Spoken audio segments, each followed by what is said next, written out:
This is the BBC World Service, and for the Forum, Izzy Lawrence is looking at political parties.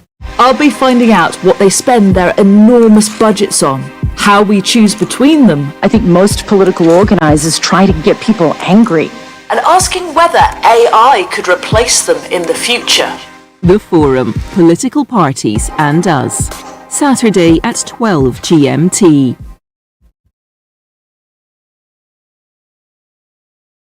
At bbcworldservice.com, The Inquiry. Protests on the streets and many members of the opposition in jail ahead of elections which loom in January. Why is Bangladesh in turmoil? Stay with us. The real story is next. This is the BBC World Service, the world's radio station.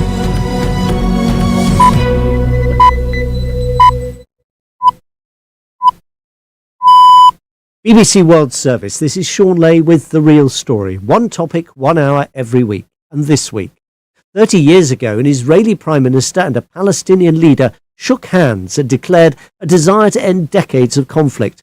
But what was known as the Oslo Accords foundered amid violence and mutual recrimination. Following the attacks by Hamas last month and Israel's retaliatory war on the armed group, this may seem the worst possible time to revisit the idea of a permanent resolution of the wider Israeli-Palestinian conflict. US President Joe Biden, though, says a two-state solution is still possible. But even in the Oslo Accords, Israel did not sign up to there being a separate sovereign state for the Palestinians. If not two states, what alternatives are there? And which country, if any, is trusted by both sides to broker a deal? Amidst the violence, is there any reason to hope? What might a political settlement look like? That's the real story from the BBC coming up after the news. BBC News with Sue Montgomery. A temporary ceasefire between Israeli troops and Hamas fighters in the Gaza Strip appears to be holding after a shaky start. The pause is scheduled to last 4 days. Under the deal, 13 hostages are due to be released by Hamas later today, and some Palestinian prisoners will be freed from Israeli jails. Here's our Middle East correspondent, Yolanda Nell. A lot of people are on the move. We've seen pictures of crowds making their way from Khan Yunis in the south. More worryingly, we're also hearing that despite an Israeli order for people who are displaced not to head back from the south of the Gaza Strip to their homes in the north, some people have been trying to do so. They've broken off trying to use side roads, and we're hearing that several people have been wounded by Israeli ground forces opening fire. We've not really got confirmation of that from the Israeli military, what exactly is going on there. Lorries containing desperately needed medical supplies, fuel and food have been making their way from Egypt into Gaza as part of the truce. Egyptian officials say 130,000 litres of diesel will be delivered daily. Tamara Al-Rafai is from the UN Agency for Palestinian Refugees. We have been doing all we can with the little aid that's been coming in. So news of increased aid and increased numbers of trucks are always welcome, even though we still call for a full ceasefire, humanitarian ceasefire, not just a pause, and a much bigger number of trucks every day to allow us to respond to the needs. The mother of Riva Steenkamp, who was murdered a decade ago by the South African athlete Oscar Pistorius, says she's not convinced that he's been rehabilitated. Pistorius is attending a parole hearing in a prison outside Pretoria to consider his early release. In a victim impact statement, June Steenkamp said she feared for women's safety if Pistorius' behaviour had not been addressed.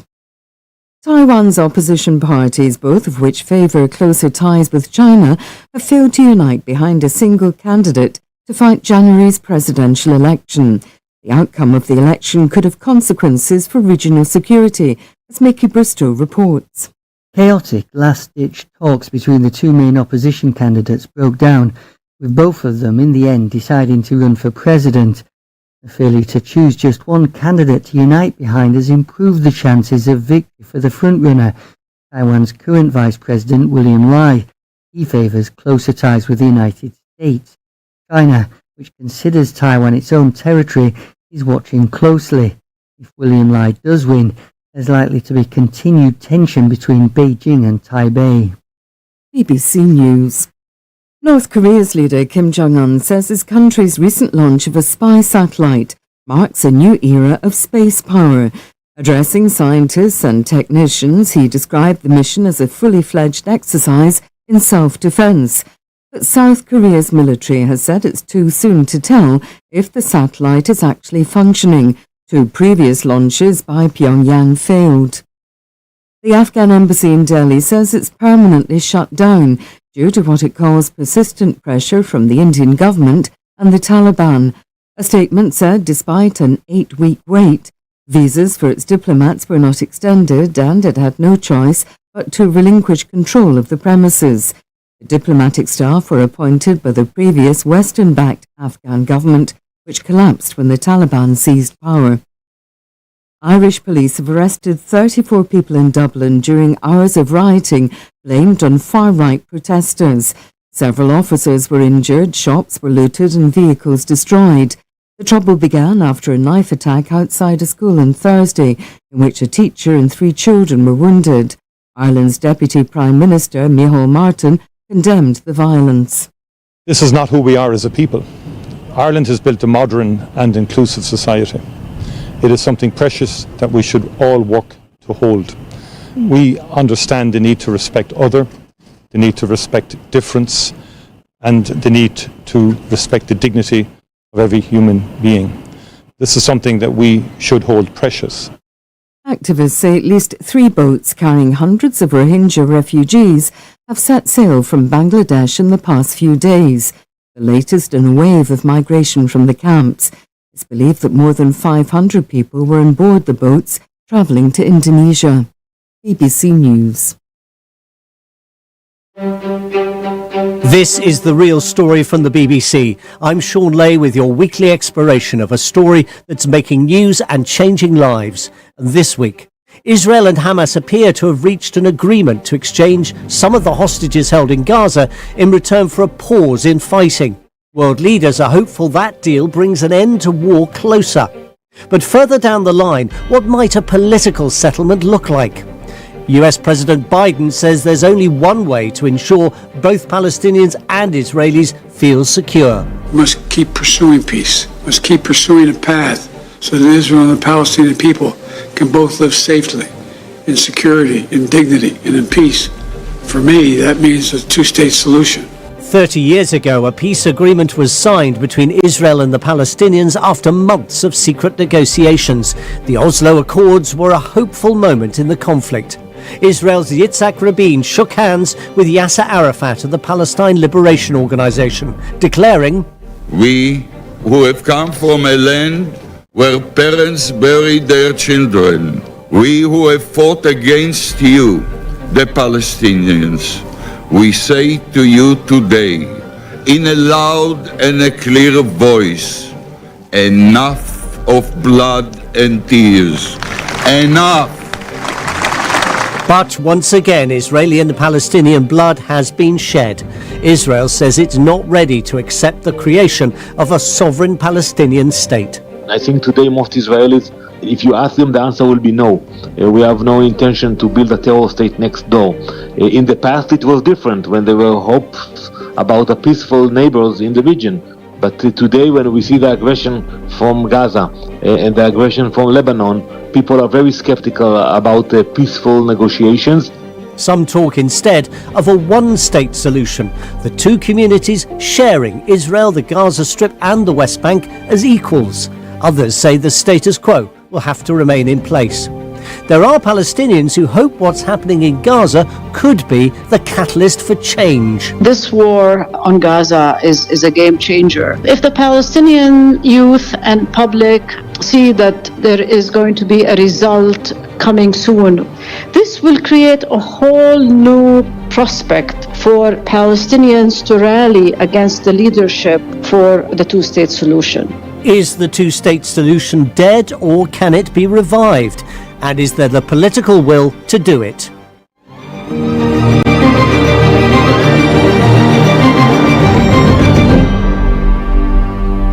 Well, over the next hour, we're going to examine whether, after the fighting ends, it'll be possible to forge a new relationship between Israel and the Palestinians. We'll examine the agreement reached between the two sides at Oslo, Norway, exactly 30 years ago this year, and what lessons there might be from its failure for the future. To do that, I'm joined by Dennis Ross, who was Middle East envoy in the Bill Clinton administration and later served as special assistant to President Obama on his National Security Council. He also worked in the State Department under President George Bush in the early 1990s.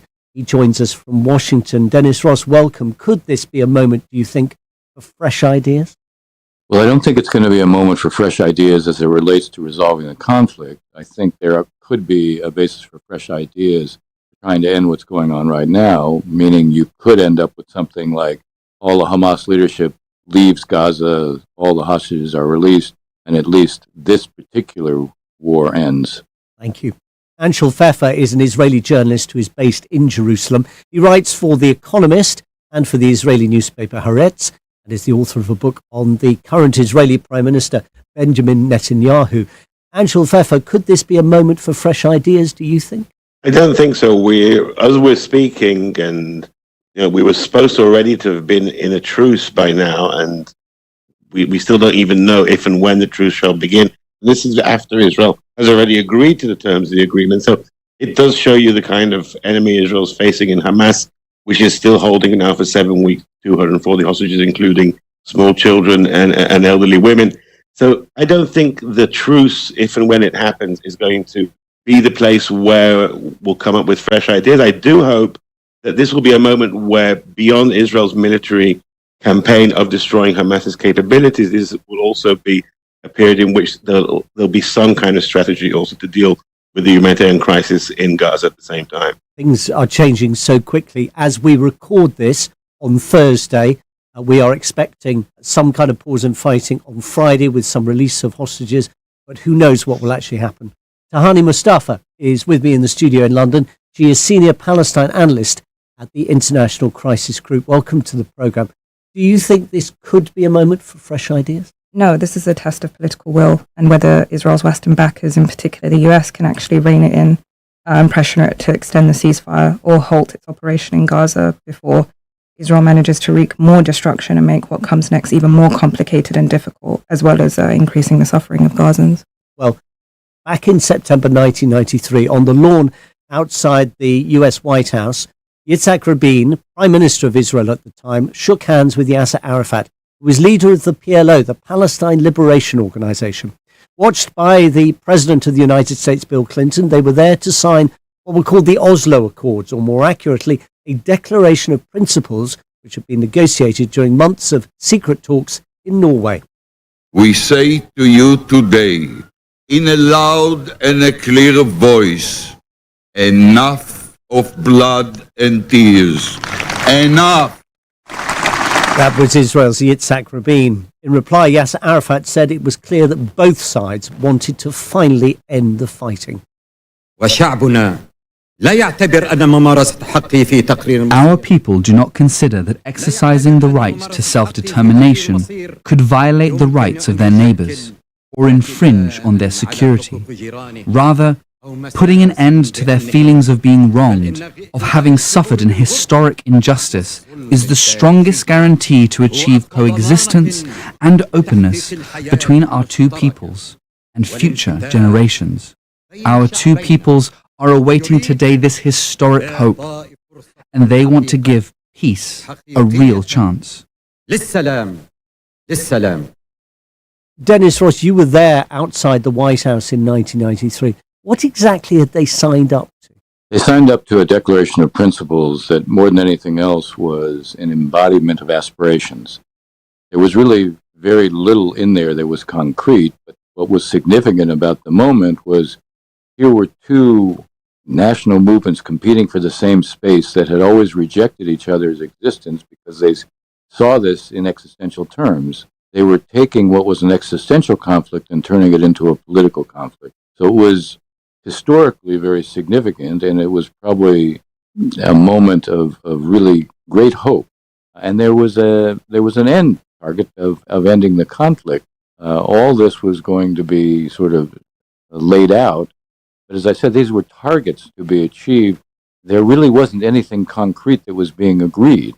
That's why at the time, Shimon Peres came with Foreign Minister Holtz from Norway. Shimon Peres was the Israeli foreign minister at the time. Foreign minister then. We met with him at a naval air base. Secretary of State Christopher and myself met with Peres and Holtz at Point Mugu Naval Station just outside of Santa Barbara. This was in August.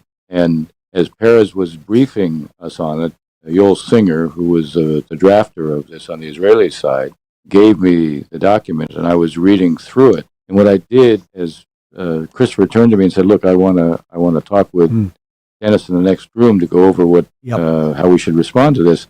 We walked into the next room, and I said, "This is basically a statement of aspirations." And he asked me, "So what do you think?" And I said, "Look, this is historic because we're now taking a conflict that was characterized by complete mutual rejection, and we're now saying the two sides not only recognize each other, but they're going to negotiate peace." So it opened a door. The question, I suppose, to Hani Mustafa is, 30 years later, do you think that door, the Oslo framework, if I can put it that way, would be acceptable to Palestinians now? I don't think it would be acceptable to Palestinians now, and I don't think it was acceptable to Palestinians then. The Oslo Accords were an immediate response to an immediate political problem at the time. I would have to disagree with the categorization of this being a process of mutual recognition. You know, there were certain conditions, uncompromising conditions, that both the US and Israel had put on the Palestinians to accept, and that was one of autonomy rather than sovereignty.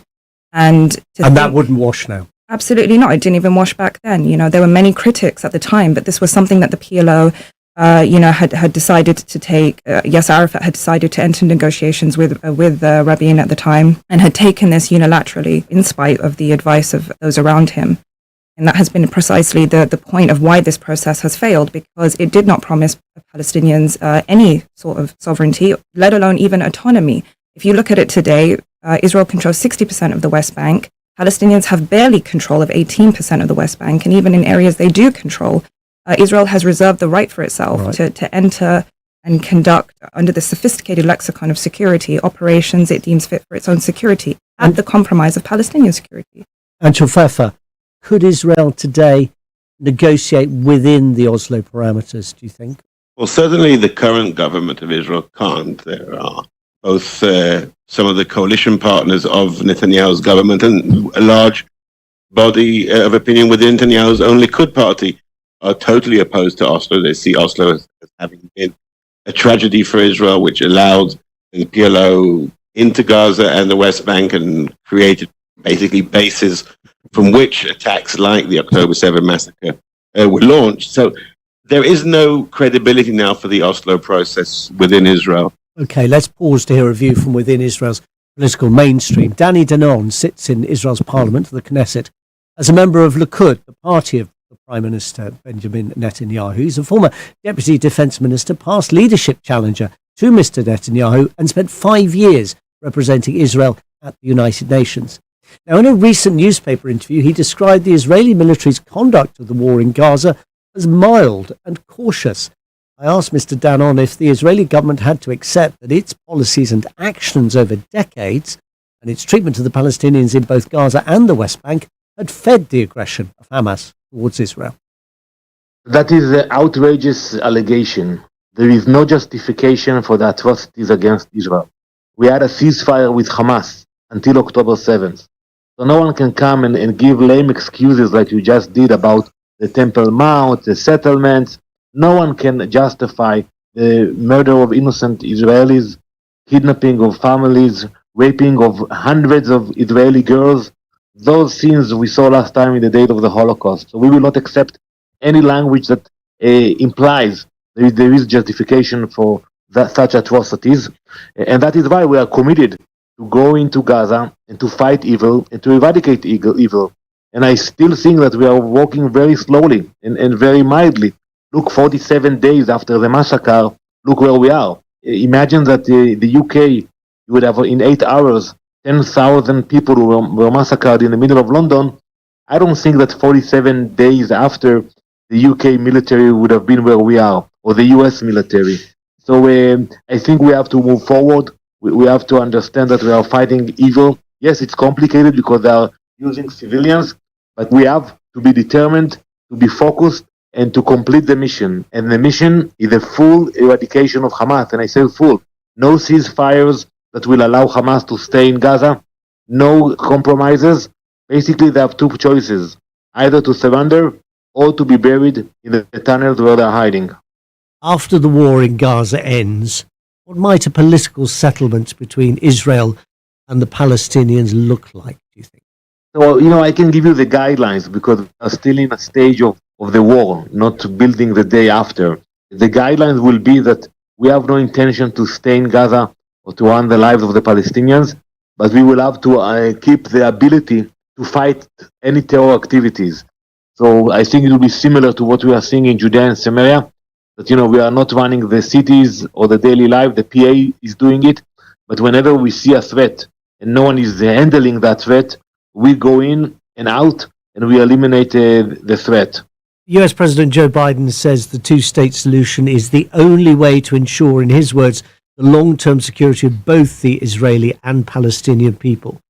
From your perspective, indeed from the perspective of your party, Likud, which of course is the lead party in the coalition, could the Israeli government eventually return to the idea of a two-state solution? I don't think now we're in a stage of actually discussing 2 states or 3 states. I think we have to understand what happened to us here in Israel. We are still looking for the bodies of the victims. We are still counting the numbers of people who are identified, bodies that were burnt alive. We are still in a very traumatic situation. So when you speak with me about a state, I would ask you what kind of state you imply, whether it would be a terror state.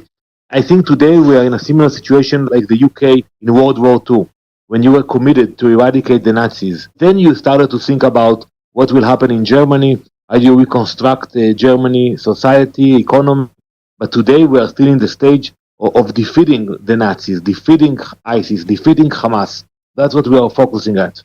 I'm interested by your analogy. Do you therefore see in the long term, and it may be a long way off, but in the long term, do you see a sovereign state? Because after all, that's what Germany became. I don't know. I don't want to get into that discussion. I think today most Israelis, if you ask them, the answer will be no. We have no intention to build a terror state next door. In the past, it was different when there were hopes about a peaceful neighbors in the region. But today, when we see the aggression from Gaza and the aggression from Lebanon, people are very skeptical about peaceful negotiations. But I think for us, first we have to eradicate Hamas, eliminate the idea of Hamas, and basically it will be a good future for the Palestinians as well. I think once there will be a new regime in Gaza, the lives of the Palestinians there will be much better. Danny Danon, who is an MP for Likud in Israel, and we'll hear a Palestinian perspective a little later in this program. Dennis Ross, as a former negotiator, if Israel eliminates Hamas in the Gaza Strip, which it says it's its aspiration, won't others simply join the organisation and revive its ideas, if nothing else, in Gaza in 6 months' time or a year's time? Well, I think it depends on what the outcome of this is. If Hamas is not in control of Gaza, when I hear the term eradication, that is such an all-encompassing term. You're not going to be rid of every Hamas fighter in Gaza, but you may well have destroyed its military wherewithal, its military capability, its command control, its organizational coherence, meaning it is no longer in control of Gaza. So if it's no longer in control of Gaza, and if there is an interim administration under some kind of international mandate, where maybe Palestinian technocrats are the ones who are managing the day-to-day, but you have some kind of international and regional security presence on a transitional basis, I'm not so sure that you're going to have adherence to Hamas in the aftermath of what's happened. They triggered this after all, but it does get back to the issue of people also have to have some belief that things can get better. Right. What you just heard from Danny Dayon was the idea that Israelis now are fearful that what they would face next door to them is going to be the same thing over and over again.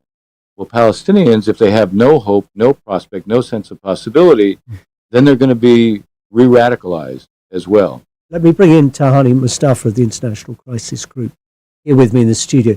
Is that your analysis, that you can eradicate, in inverted commas, a certain number of people, fighters, leaders, whatever you call them, but the ideas, in the absence of anything else, will simply revive elsewhere. This isn't about ideas, this is about context, right? So to say that this is ideas that will, project themselves into other segments of Palestinians is missing the fact that Palestinians are not dogmatically inclined towards violence towards Israel. There is a context that is breeding that violence, and that is one of an occupation. We've already discussed the issue of Gaza. Let's look at the West Bank as an example. You've had, for the last 3 years, a rise in terms of younger generations of Palestinians looking towards or moving towards armed resistance, and they are gaining support from radical elements like Islamic Jihad and Hamas. These are Palestinians that do not belong or even subscribe to that ideology. They are Fatah, which is a secular party. But the fact that they are now being driven into that, we have to ask ourselves why. And they are very clear about their rationale here, which is that they have been living under a context where things like freedom of movement, the lack of any kind of serious prospect for a decent livelihood, the lack of a life that they lead. Imagine growing up in a place like Jenin, but never being able to leave that vicinity your entire life. That is the rationale behind it. It is the restrictions that are being placed on young Palestinians, and that is coming from an occupation. When we talk about desperation and despair, let's remember that is coming from a particular entity, and that is an incredibly right-wing Israeli state that is speaking to an audience that is supporting hardline policies towards Palestinians. Anshul Pfeffer, can I ask you, therefore, hearing what Tahani had to say, hearing what Danny Danon had to say, where is the room for progress here? Because if security is what Israel will fall back on arguing in the light of the events of the 7th of October, it doesn't seem to be any sort of opportunity to create a new sense of hope for Palestinians because of what Israel does, because Israel says it's not going to do anything different. So Israel says Israel is a government which is very dysfunctional, has very little support right now. It doesn't really seem to have much of a strategy beyond the military campaign, or how to deal with the humanitarian crisis of 2.3 million Palestinians in Gaza, most of whom have been displaced by the fighting, and going forward, what to do with Gaza once the military campaign is over. There doesn't seem to be very much room for hope right now, both amongst Israelis or Palestinians. And this is, I think, what was so important about what Dennis was talking about that did happen in 1993, that there wasn't that much substance to the original Oslo Accords, but they had taken the conflict into a political realm. And in the political realm, you can have agreements, you can have discussions, you can do diplomacy. The problem with the conflict, it's not just a political conflict; it's a religious, nationalistic conflict. The Hamas terrorists who carried out the massacre on October 7 didn't shout "down with Zionism," didn't shout "we don't want Israel to exist." They shouted against Jews. They were using that word. They were using the word shouting "Allahu Akbar," because there is a very, very strong religious element to this conflict that people in the West don't really want to talk about, because in the West we don't feel very comfortable talking about religion and politics being together, or religion and violence being together.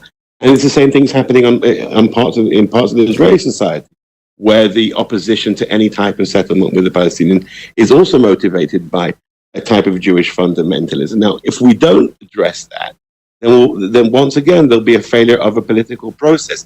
Oslo failed to a large part because the religious fundamentalists on both sides, Hamas on the Palestinian side, let's remember, Hamas defines itself as being against a two-state solution. Besides the other values that it has, its entire raison d'etre is denying any type of Jewish sovereignty, any type of Israeli sovereignty in the land. There is no two-state solution with Hamas as a powerful player. That's just not going to happen. And the same is true about some parts of the Israeli political spectrum. And until we acknowledge that we need to, first of all, have some kind of understanding and then to deal with the religious part of the conflict, we're not going to succeed in having any type of political process or diplomatic process which could lead one day to a solution.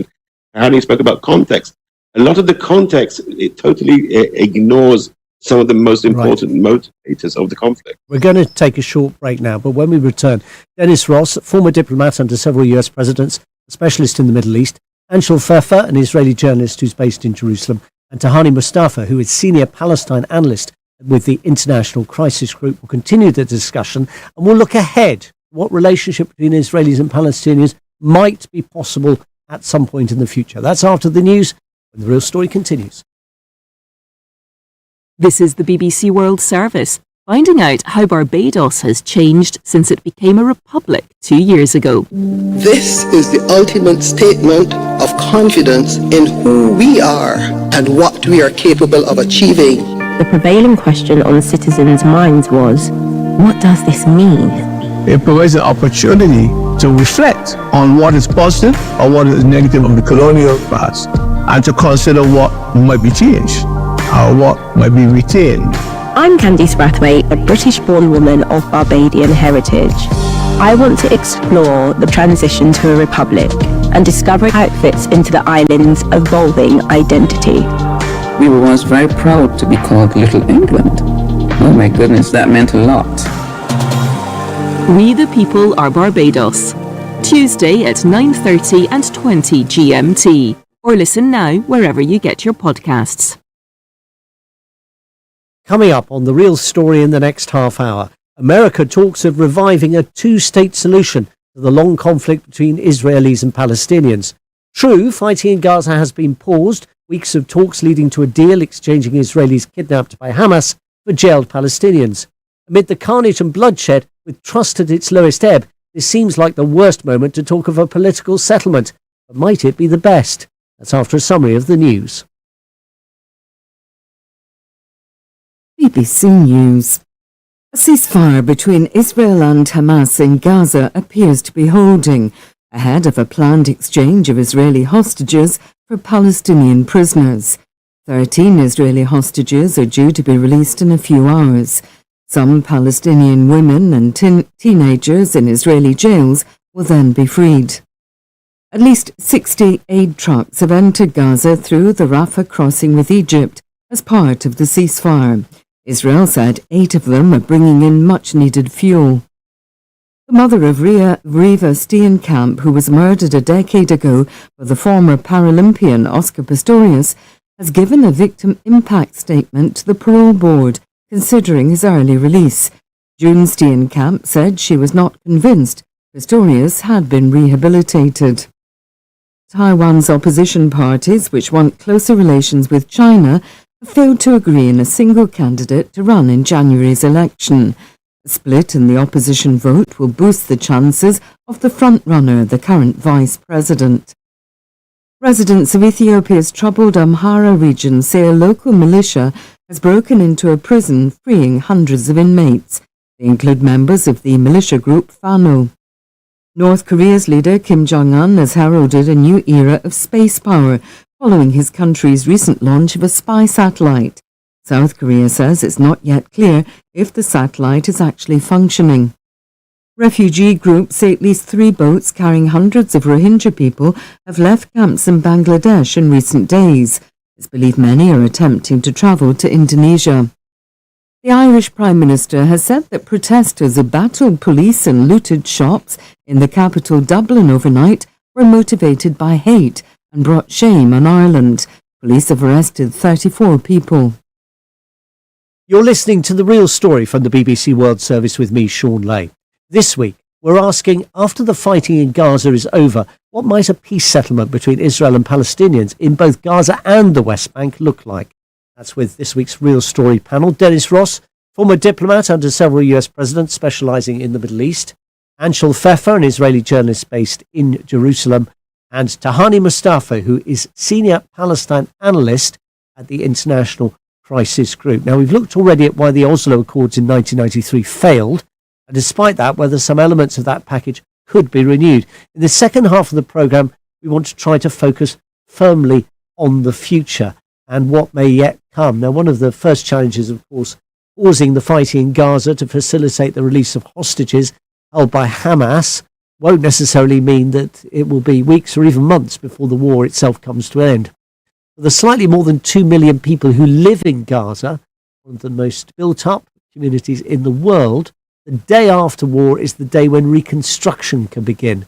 But who will take responsibility for rebuilding Gaza and running it, particularly if Israel has succeeded in its war aim of eliminating Hamas, which has, since winning an election in 2006, been the de facto Authority there. Tahani Mustafa, who's with me in the studio in London, how important is rebuilding Gaza as a first and necessary step to creating at some point a Palestinian state? Gaza is a critical element of that Palestinian state, but in terms of the question of the day after, I think it's very difficult to predict at this point who's going to be able to actually administer the strip, not only given the severe economic destruction, but also politically speaking. The PA has already made it very clear that it has no intention in doing so, given the severe legitimacy crisis it's already facing in the West Bank. This is the Palestinian Authority that currently, it kind of effectively was established as part of Oslo. The PA is in charge in the West Bank. So there's no prospect of it taking charge in Gaza. Well, a lot of its senior leadership has already made it very clear that it will not be taking over Gaza without some kind of arrangement with Hamas. Ultimately, the idea that you can dislodge or completely destroy Hamas is fantasy, and to assume that Hamas will not be able to be part of any or cannot be part of any arrangement, again, is fantasy. Any kind of administrative body is going to affect its operational capacity, and so Hamas will not simply just lie down and allow something like that to happen. Dennis Ross, do you have thoughts on that, on the question of who takes over after the fighting stops? Well, it very much depends upon how this ends. If Hamas is still in control of Gaza, there will be no rebuilding of Gaza, because Hamas will, once again, it will divert all the materials for its own purposes. The idea that you can eradicate Hamas, that's an illusion. But it's not an illusion that you can destroy their military capability, their industrial capability that is used to produce drones, rockets, mortars, and the like can be destroyed. The command control, I think, can be undone. If, at the end of the day, Hamas is weakened to the point that it can't prevent an interim administration that will be under an international mandate that would manage Gaza, manage the reconstruction for demilitarization, transition period of, say, maybe up to 18 to 24 months. In that time, Tahani says the PA wouldn't come in now. Of course they're not going to come in now, and frankly, they need to be revitalized and reformed themselves. They're too weak themselves. They're too corrupt. The governance is too bad. You need to create a process where, over time, the PA can come back in. You can politically reunify the West Bank and Gaza, and it has to be tied to some kind of political horizon. The political horizon that the Biden administration is talking about is 2 states for 2 peoples. You can get back to something like that, but you're not going to be able to get back to something like that if Hamas still controls Gaza. Just one last point. There's never been a real debate in Israel over what the relationship with Palestinians should be. Oslo wasn't part of a debate because it was done secretly. The withdrawal from Gaza was made by Sharon on his own. Opposition to each of these, yes, but no real debate on what the relationship with Palestinians should be. That debate, I think, will take place once you've had the political reckoning in Israel, and that will come. And so, do you share that view that there has to be a debate? Obviously, there should be a debate, but debates don't just happen because a politician or anybody else says, let's have that debate now. These things are part of a process. And I think that for there to be any realistic hope of reaching what Dennis Ross just called a horizon, and we have to be focusing on the stage at hand. Right now, while there's a war going on, there's also a humanitarian crisis. How that humanitarian crisis is dealt with literally in the days and weeks coming will hopefully also provide some kind of basis for the next stage, which has to be preparation of a transitory phase before the Palestinian Authority takes over Gaza, because they don't have the capacity to do that right now. They don't have the powers to do that. And quite frankly, that's why they lost control of Gaza back in 2007. Now, simply removing Hamas from the equation, and I agree with both with Dennis and Tahani, eradicating Hamas entirely is impossible, but removing them from at least the security equation, which is necessary, and I think that is already being done. But that won't be enough. There needs to be a period in which the Palestinian Authority will. This is Starr Radio UK. Kind of capacity to take Gaza under its control. So, in that period, who will be in charge of Gaza? Who will be the international parties working with the Palestinian Authority on rebuilding that capacity? Those are really important questions, and one hopes that necessary debates within both these societies and the political changes, the transition after Abbas finally shuffles off his mortal coil and the Netanyahu era ends in Israel, that may be a period where these discussions about the relationship between Israelis and Palestinians on the long term can hopefully finally take place. I should just say in passing that Mahmoud Abbas is in his late 80s. Now, the focus of the Israeli military operation is Gaza, but the state for the Palestinians envisaged in the Oslo Accords includes the West Bank and East Jerusalem. Hiba Hosseini has been the Palestinian legal advisor to peace negotiations since 1994. She was legal advisor to the Palestine Liberation Organization, the PLO, and she currently chairs the legal committee to final status negotiations between the Palestinians and the Israelis. She, together with Yossi Beilin, an architect of the Oslo Accords, produced a proposal for an Israeli-Palestinian confederation, a cohabitation of two sovereign states. Asked her what that would mean. It will work by understanding that we both want to share this land. So we have to cohabit in this land by initially drawing borders, agreeing on these borders, ensuring that we have, again, an independent Palestinian state side by side of Israel. And then we will be having permeable borders in due course as we develop trust. Jerusalem, the old Hi guys, this is your friend Uruj from SendWave. SendWave is a money transfer app that is used by people all over the world to send money to their loved ones in Africa. With SendWave, you can send money to Ghana, Nigeria, Kenya, Uganda, and Tanzania. And the best part is, SendWave is absolutely commission-free. Our exchange rates are excellent. You can see for yourself by checking them out on our website. So how do you use SendWave? SendWave is an app that you can download onto your phone from the App Store or Google Play Store. The app is free to download.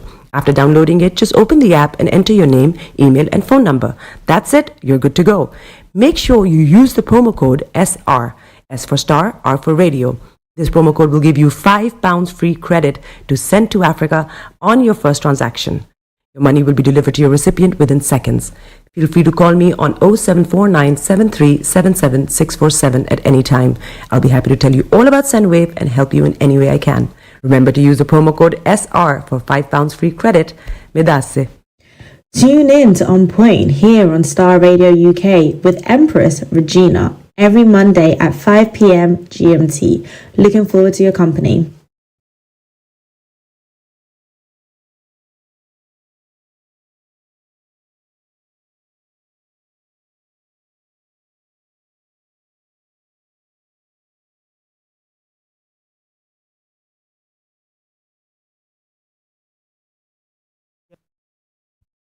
Never been easy until now. Join us this and every Thursday from 7 p.m. to 8:30 p.m. live on the Property Hour show on Star Radio UK, where we talk to mortgage brokers, property developers, estate agents, landlord, tenant, property consultants on how to invest or get into the property business and make money. You can't afford to miss this. The Property Hour show is your best source into the property industry.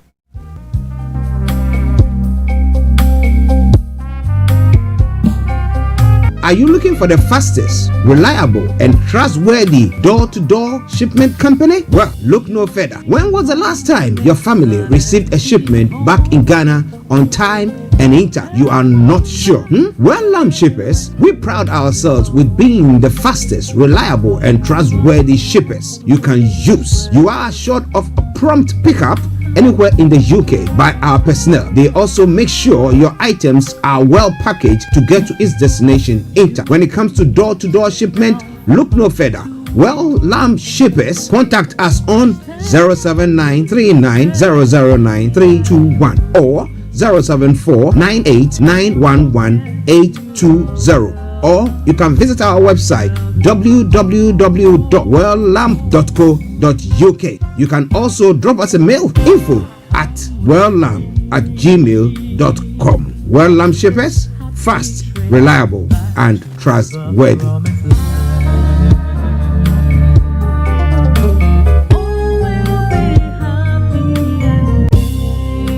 Hi there. Are you dreaming of owning your own house in Ghana? Then you will need a well-documented piece of land that is free from troubles. I highly recommend My Africa Property for any size of land that you will need. With My Africa Property, lands are available in Prampram, Sopoli, Tohenia, Ogome, Dodova, Winneba, and many other locations at affordable prices. These locations are about an hour away from the airport, only 35 minutes from the motorway, 10 minutes drive from Central University College, 10 minutes drive to the beach, and close to Prampram Senior High School and Ghana Men's Soccer Center of Excellence. For more details, visit our website www.myafricaproperty.com or call our UK office on 0208 123 2523. For our US and Canada offices, call us on +1 585 184 994145. You can also email us at ghana@myafricaproperty.com. Hi guys, this is your friend Uruj from SendWave. SendWave is a money transfer app that is used by people all over the world to send money to their loved ones in Africa. With SendWave, you can send money to Ghana, Nigeria, Kenya, Uganda, and Tanzania. And the best part is, SendWave is absolutely commission-free. Our exchange rates are excellent. You can see for yourself by checking them out on our website. So how do you use SendWave? SendWave is an app that you can download onto your phone from the App Store or Google Play Store. The app is free to download. After downloading it, just open the app and enter your name, email, and phone number. That's it. You're good to go. Make sure you use the promo code SR. S for Star, R for Radio. This promo code will give you £5 free credit to send to Africa on your first transaction. Your money will be delivered to your recipient within seconds. Feel free to call me on 0749 7377 647 at any time. I'll be happy to tell you all about SendWave and help you in any way I can. Remember to use the promo code SR for £5 free credit. Medasse. Broadcasting worldwide, online 24/7. Body is your man.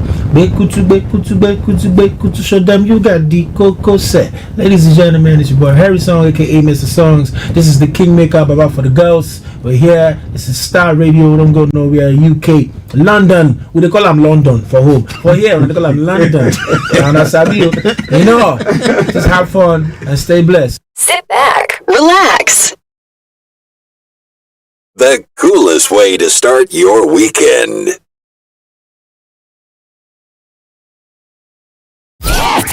The best radio show. Broadcasting worldwide, online 24/7. All around the world. In your car. At work. At home. On your smartphone. This is Starr Radio UK. Are you ready to turn it up? 10, 9, 8, 7, 6, 5, 4, 3, 2, 1.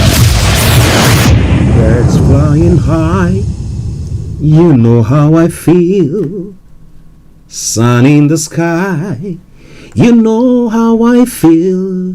Breeze drifting on by, you know how I feel. It's a new dawn, it's a new day, it's a new life for me. And I'm feeling good. Hey there, this is Archie, and it is Starr Radio UK. I'm the morning show.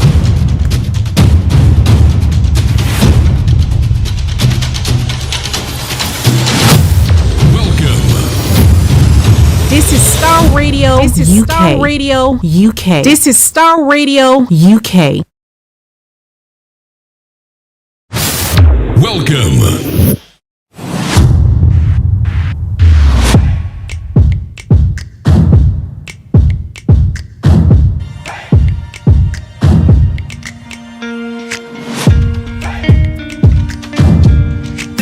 Broadcasting worldwide, online 24/7.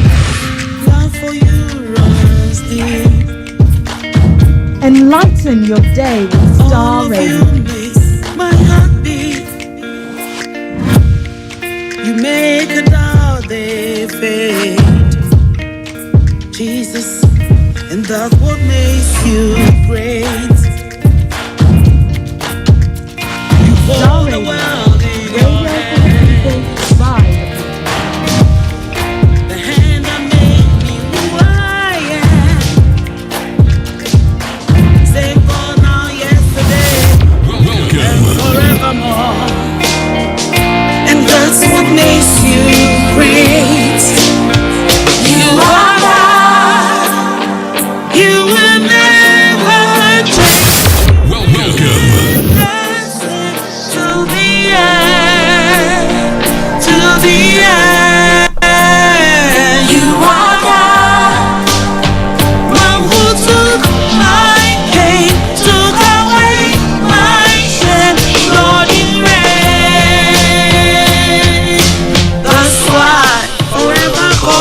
Okay, massive good morning, good afternoon, good evening, good dawn to you wherever you might be on planet Earth, and those of you on other planets as well. I want to salute each and every one of you and say, hey, good morning, and I hope you are all having a very, very good day. For all our American listeners, I hope that you all had a very good Thanksgiving Day. And to every one of you around the globe, some way, somehow, God has kept you, right?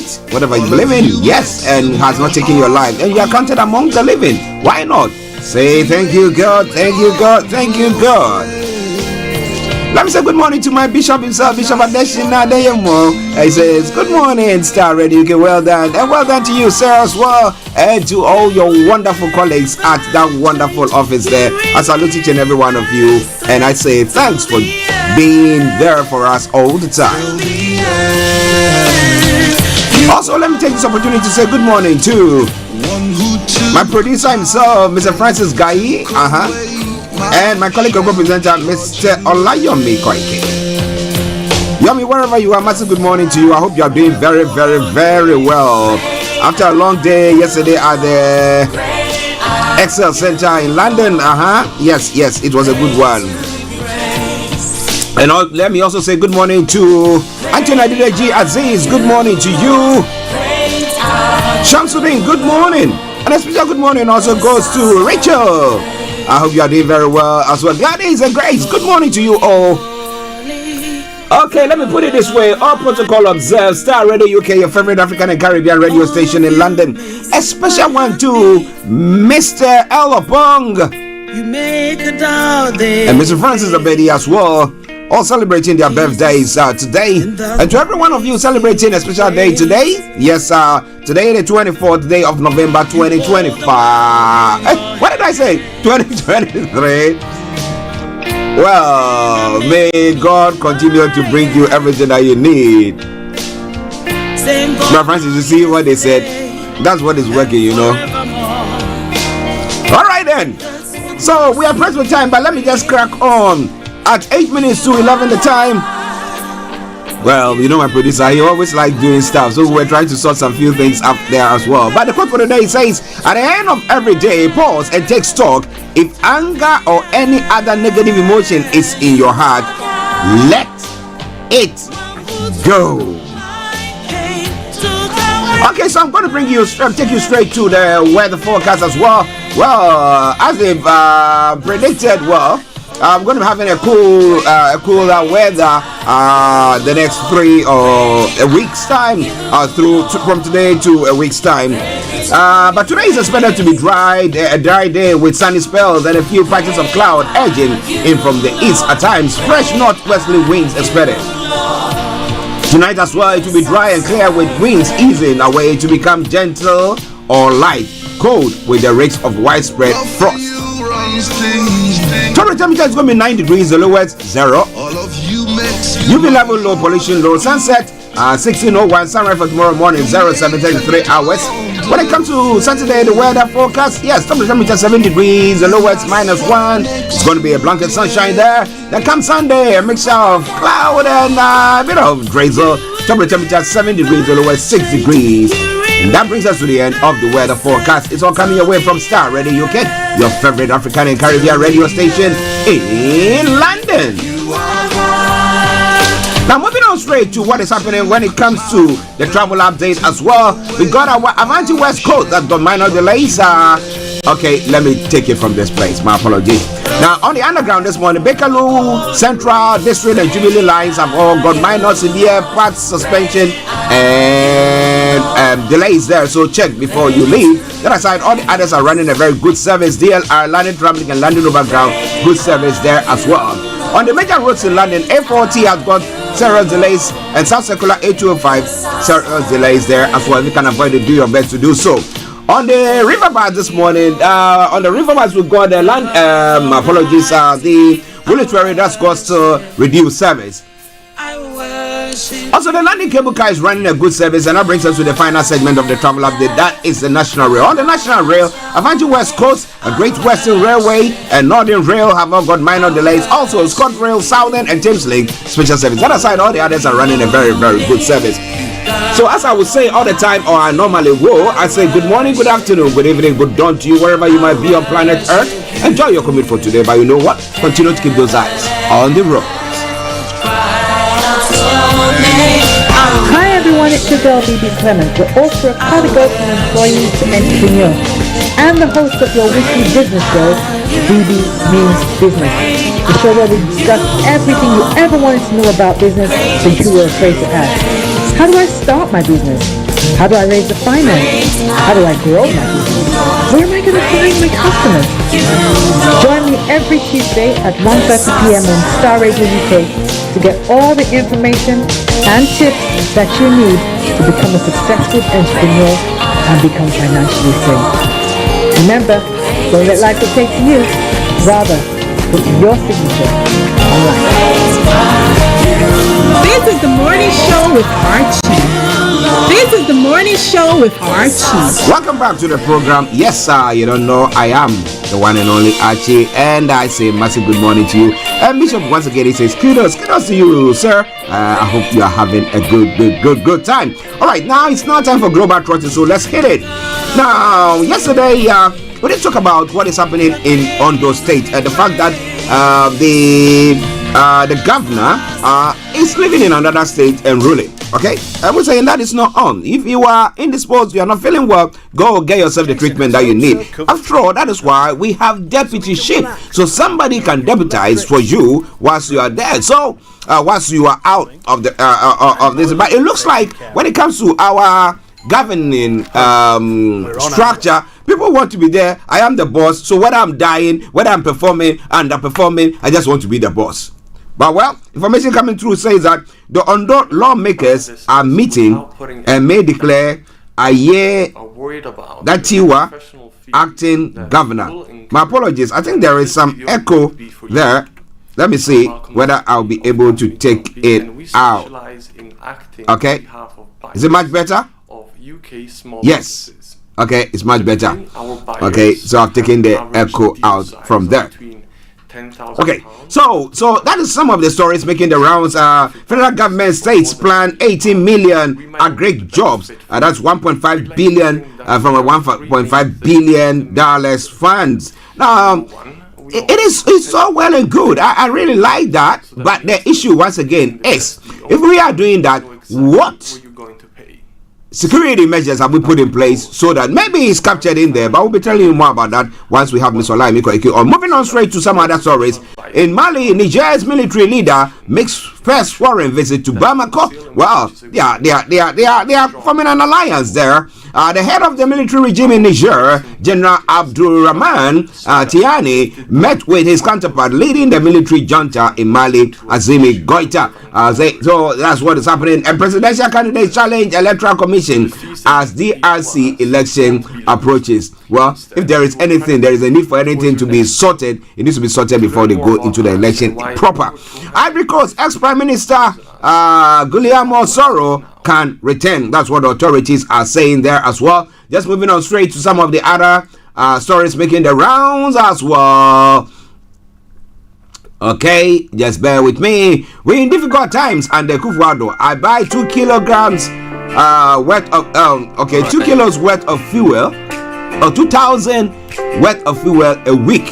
PSC Esther, one of those gospel artists, is saying you can rubbish Muhammad's 24-hour economy, but voters will buy it. But voters will buy it. Asa Asante is also saying. Now, Babina Samoa Hobson Adoye others sacked from NPP. How true is that? The governing New Patriotic Party has sacked Hobson Adoye, Babina Samoa, Nana Hininto, and Boniface Abubakar Sadiq from the party in spite of their flagrant breach of the party's constitution. Okay, we'll be telling you more about that as well. But then we move on straight to some of the other stories there as well. In other stories making the rounds in other parts of the world. Well, 8 lorries enter Gaza after Israel Hamas pause fighting, and Dublin writers are not patriots, says the Irish Prime Minister. And rapper Diddy accused of rape a new lawsuit. Some of the stories making the rounds there. Oscar Pistorius eyes early release, a new parole bid. So let's see. A machine repairs prolonged ordeal for trapped Indian tunnel workers. We hope that they are all doing very well there, though. Japan ordered to compensate wartime comfort women. What was that about? What did they mean by that? We're going to be telling you more about that in a moment. It's all coming away from Starr Radio UK. A minute to 11 the time. The morning show, the program. And let me quickly just bring you one other story from the UK front here, and then we move on. West Midland Police not managing sex offenders' risks. The force's investigative work is not leading to satisfactory results for victims, inspectors have said. And generic prejudice number 10, we plan to cut migration. The immigration minister's ideas are not yet government policy, but are being discussed at number 10. And pedophile starred in premiere with child actors. Children and young women played fans alongside Judge, who is on the sex offenders register. Oh boy, oh boy, oh boy. Well, Amazon staff walk out on Black Friday strikes. Well, a lot of them coming through. Ant-Man dies in police shooting. That's what the Met is saying. The man told officers he wanted to take his own life and had loaded guns, the force says. So what happened? Did they shoot him or did he shoot himself? Okay, lots more going to be coming your way from there. But for now, let's take a break. And then let's enjoy some music whilst we continue with the show. Yomi will be joining me yes after that. So stay tuned, don't you go away. Wrote the paper and failed. Sit down and write it again. Monday.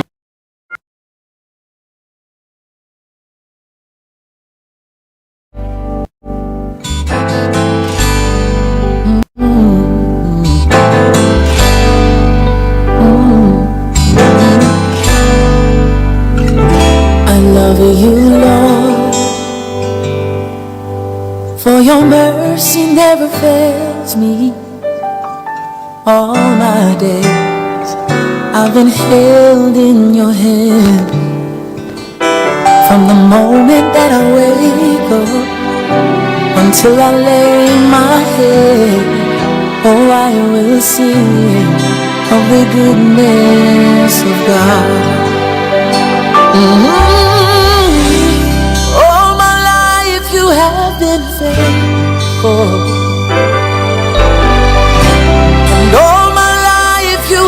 Been so good, yes.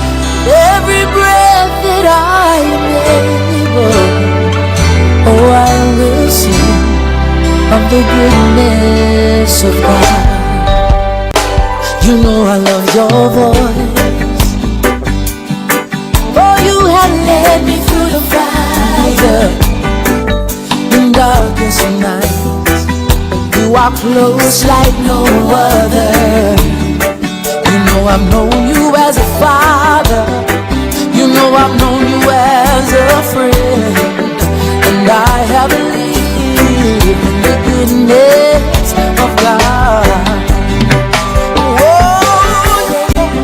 All my life you have been faithful. All my life you have been so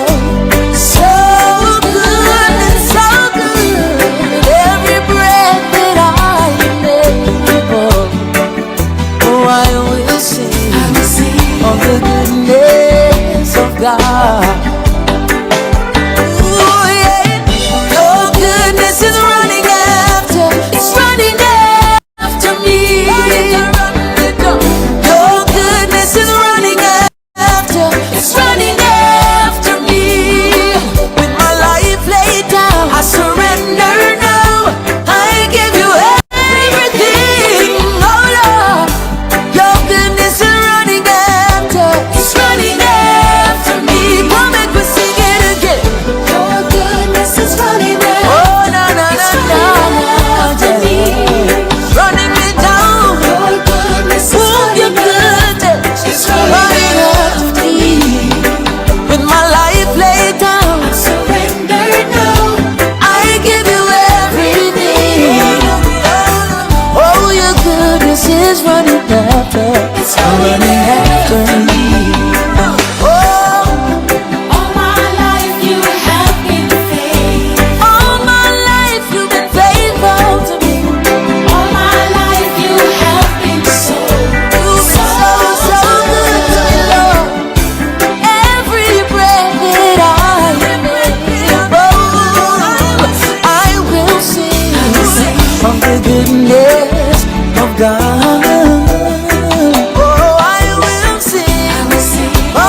You know, your goodness is running down. Oh, na na na na na, running me down.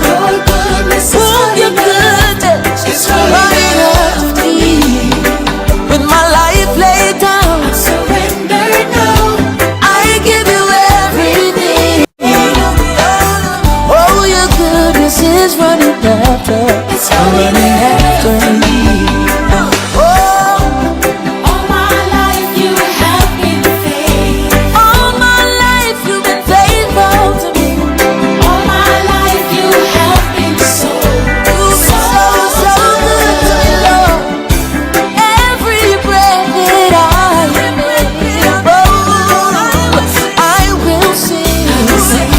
Goodness of God. Oh, I will sing of the goodness of God. Oh, I will sing of the goodness of God. You know I sing for you, Jesus. You know I sing for you, Lord.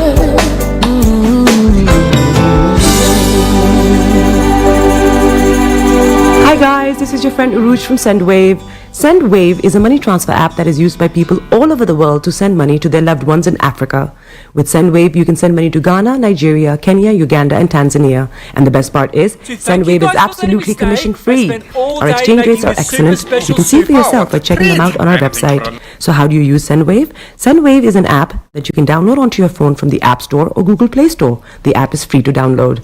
After downloading it, just open the app and enter your name, email, and phone number. That's it. You're good to go. Make sure you use the promo code SR. S for Star, R for Radio.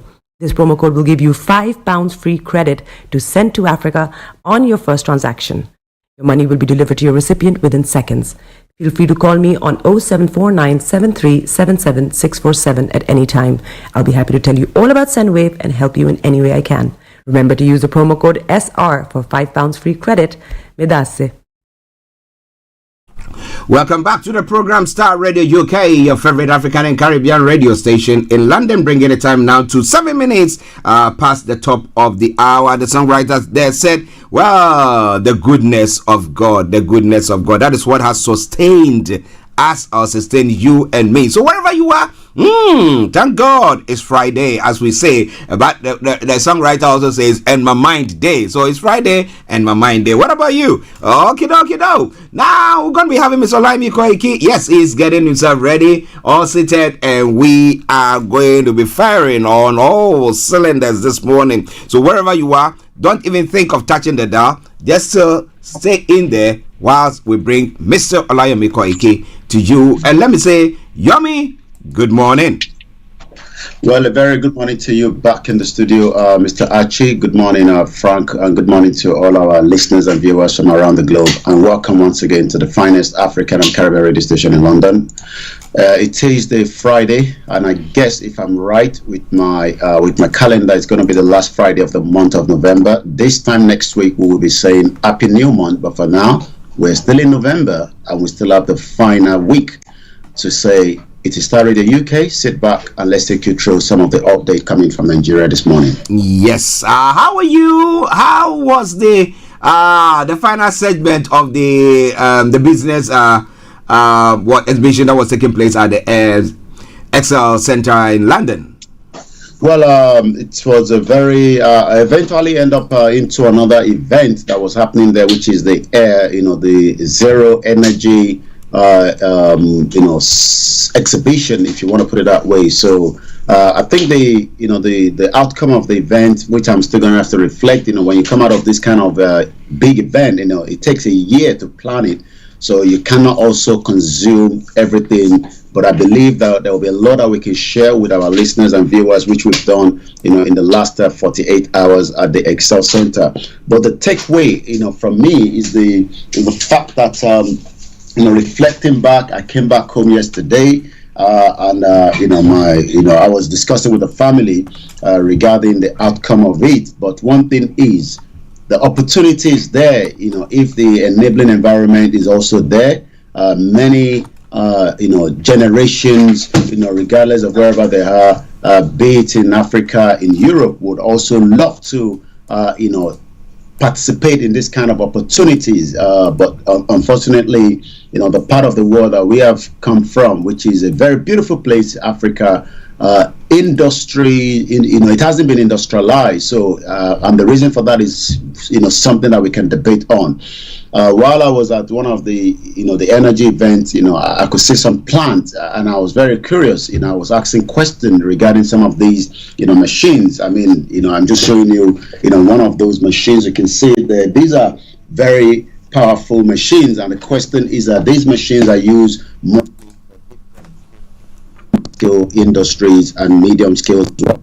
But we hope, as Bola Tinubu, the president, says, they are doing everything possibly best, to revive the Nigerian economy, to make sure that many Nigerians would have the opportunity this time around, as against the opportunity that they never had. But how they will do that?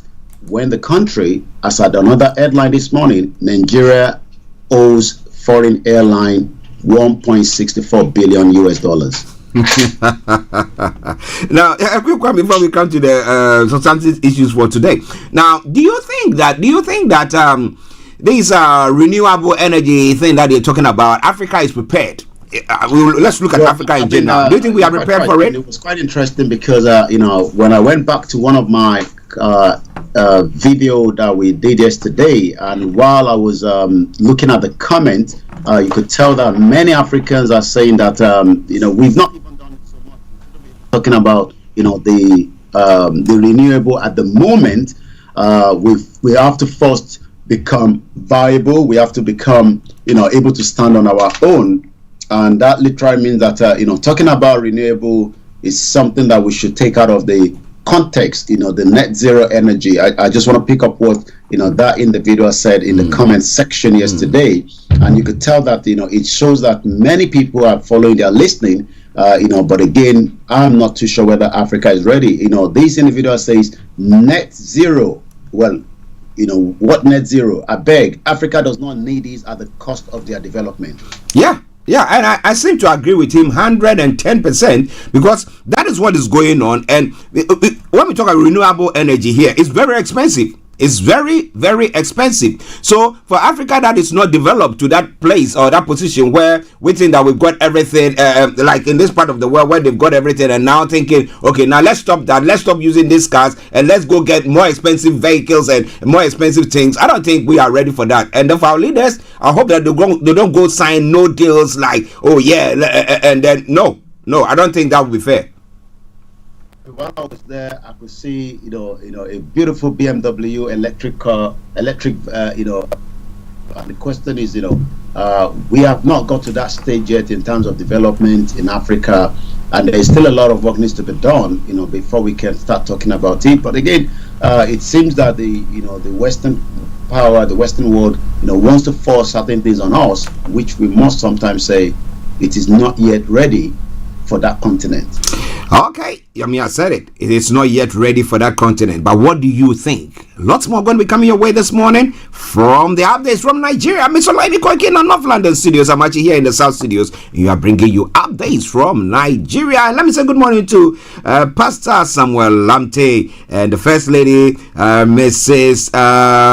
Lamte, Frances Lamte there as well. Okay, now let's look at some of the stories. Now, yesterday we did talk about it, and we were asking whether the House of Representatives in Ondo State will be able to actually do something about the fact that the substantive governor is not in the state, trying to rule out of the state, and virtually because his presence is not there. And we'll talk about deputyship, where you can deputize. You have somebody, if you have a deputy, when you're not there or you're indisposed, the person have to take the helm and run things. So now it looks like the lawmakers are meeting to declare Ayedo Tiwa acting governor. Is that plausible?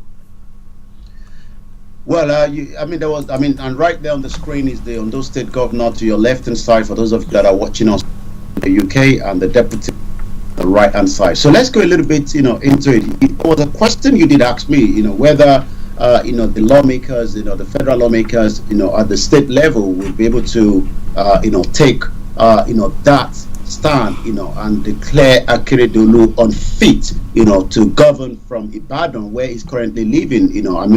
I still try to battle that and find out why, a sitting governor left his own state to live in another state and then wants to operate from there. It's just something that, some of us that have lived outside the shore of Nigeria start to wonder, what kind of planet are these kind of politicians operating for? But like I said this morning, it seems that the Ondo State House of Assembly have now decided to hold a preliminary session today to discuss the state political situation. I'm not too sure, where they are in terms of, the support that Akeredolu has from the state. If he doesn't have the support from the, from the federal lawmakers at the state level, we might see Akeredolu, probably being taken out, and we might have to get the new acting to run the affairs. But from the reliable gather that the lawmakers would discuss the issue, the most important issue of the executive arm of the government of the state, as the lawmakers may, that is not too sure yet. Like I said, these politicians are very good. They, they perfect things very well in their own way. Akeredolu, might even bribe as any of these, lawmakers to keep him fit, even though we know he's not fit. He spent 3 months in Germany, and we wish him good luck, in his health care. But as many Nigerians are dying anyway when it comes to health care. But he's not the only Nigerian. He's the first citizen of the state. For me as a person, if he's not fit, we got to take him out and allow somebody else to do so. But that would be subject to the state level, and that is why they say they may declare the deputy governor, Mr. Lucky Ayedatiwa, as the acting governor following the inability of Governor Rotimi Akeredolu to resume office due to his ill health. It is quite interesting because, again, we're looking at our officials, state officials, who, for ill health or one or two things, are not able to perform. And the question is, how are they able to? We are not able to be told that, look, they might have done this, or this is the ailment that they've got in this part of the world. If somebody, there was one, is it a minister or an MP? He was a minister at the time, and I think he had a sort of cancer or something, and then I think he died sometime last year or early part of this year. I've forgotten his name, and it's one of the conservatives, and everybody. So when he got to that point, they saw that he didn't have the strength, so he decided to step back. Okay, so that the constituency or the state can go on, but it looks like our people, they want to be there until they die. Yummy. Well, it's an African cost. You don't say, when you're giving birth. Sometimes I wonder, in this part of the world, since I've lived there in over 2 decades, when people say, my wife deliver tomorrow, and I'm thinking, okay, that's a good news, but we don't say that in Africa. You just wrap that up and allow the baby to come through, because the baby might get stuck in the belly of the woman. You're right. Akeredolu, we know, I don't have the background to his medical history, but he's someone that I met in 2017. A very chubby individual, during Ondo Auto Race that was organized by another diaspora that led us into Ondo State. I asked him questions at the time if it is, it is viable to invest in Ondo State. But from the one I'm looking at right now, it seems that he has lost so much weight, and that literally means that whatever the illness that is wrong with him, we pray he gets over it. But for now, he cannot manage Ondo State from Ibadan. He needs to resign or allow the deputy governor to. The deputy governor is just going to be the acting. Yeah. Again, what you got to remember is that Akeredolu might have some shitty things that he doesn't want to see, and that will open the worms that he might not want them to see. But again, we see what is going to be the outcome. Like I said, it is still maybe. It is not yet confirmed, but we'll probably know on Monday. Okay. We will keep fingers crossed and see what happens. But what have to happen is that the interest of the state should be paramount to his personal or parochial interest there. Listen at Starr Radio UK. Mr. Olayomi, Koiki in our North London studios. I'm Archie here, and we are bringing you updates from Nigeria. The federal government states plan 18 million agri jobs from a 1.5 billion fund. Now, the question is, we know that workers were going to the farms, doing whatever they had to do. However, people decided not to go to their farms because of insurgents and Fulani headsmen rampaging their farm, destroying their farm, their produce, and then also killing them. So you cannot put the cart before the horse. The cart has to come behind the horse. However, we don't know. Maybe government saying this. Maybe they've actually embodied some security stuff in there. Yomi, can you tell us more about that? Well, you're quite right. We don't want to be very partial here. I mean, we're not just talking about the southwest of Nigeria, where Dr. Chief Sunday Igboho decided to stood close to his people. By saying enough of the killings, and let's go straight to Igogon when, there was a death of Dr. Aborode. Aborode is a PhD holder that decided to venture into mechanized farming. I mean, we're not talking about local farming here. That's a huge farming with cattle rearing as well. But unfortunately, he was not just killed; he was butchered, by these criminal, Fulani terrorists.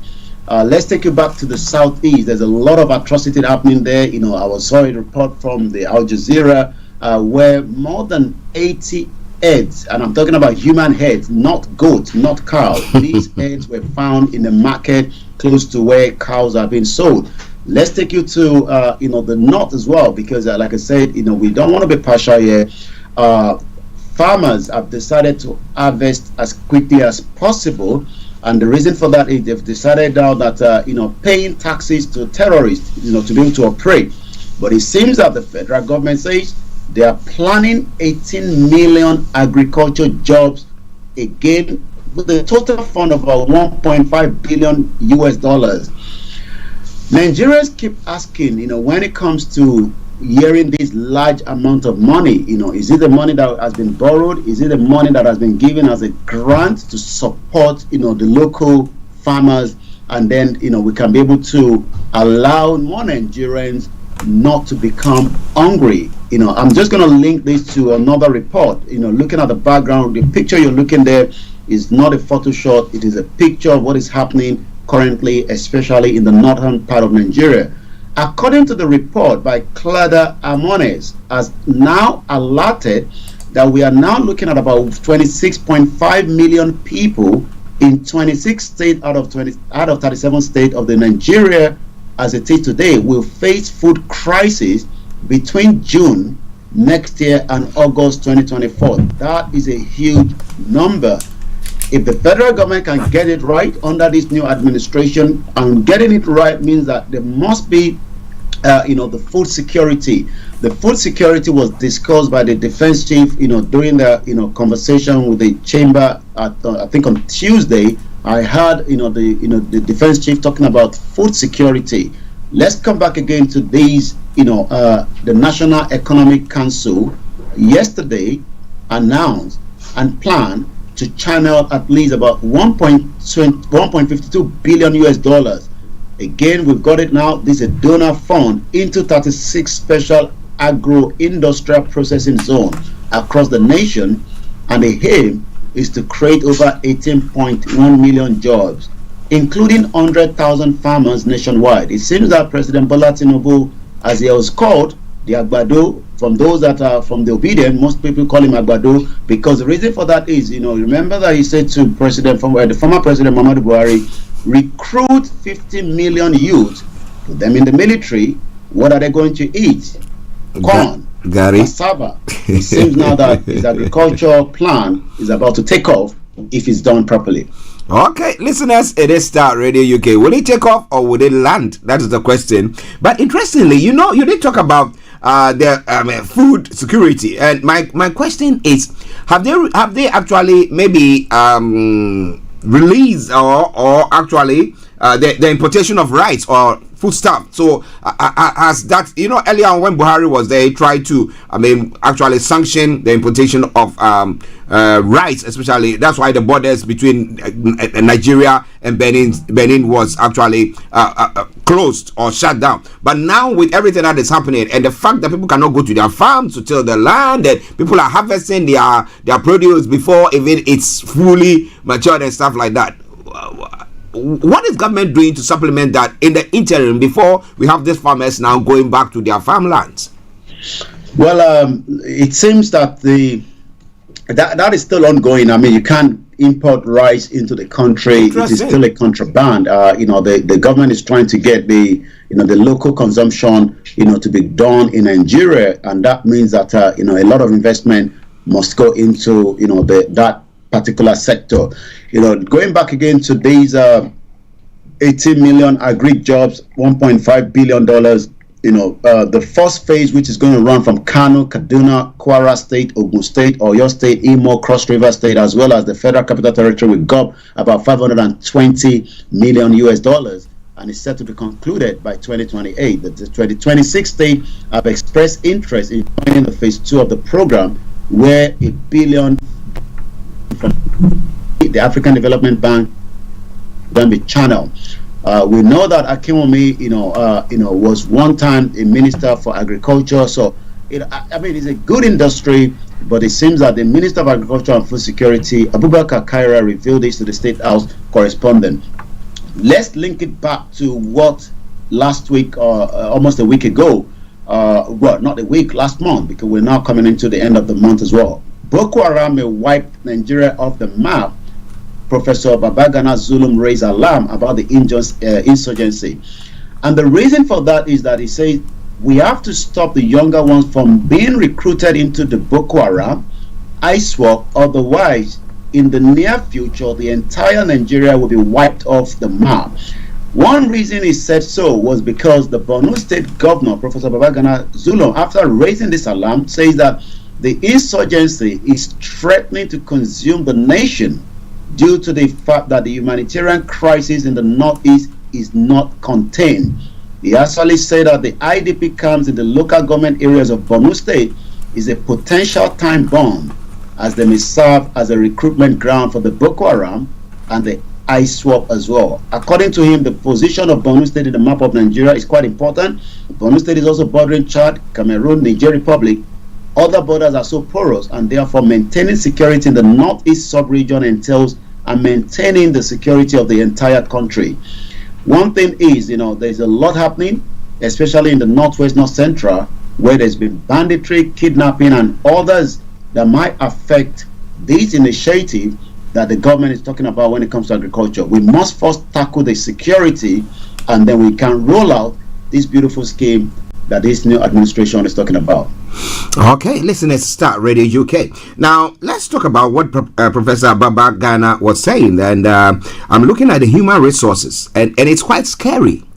It's quite scary because you have people who have come out of universities. Their parents might have paid huge, not might, because it's not free education. So they've paid huge sums of money, whether loans or whatever, thinking that their wards are going to come out of the universities and get good jobs so that at least they will be able to take care of themselves, talk less even taking care of their parents as well. I mean, so if the people have come out of these universities and government is not giving them the enabling environment for them to get jobs to go to, or the private sectors to now employ them and all that stuff, then we are sitting on a time bomb. It's just a matter of time. Yomi.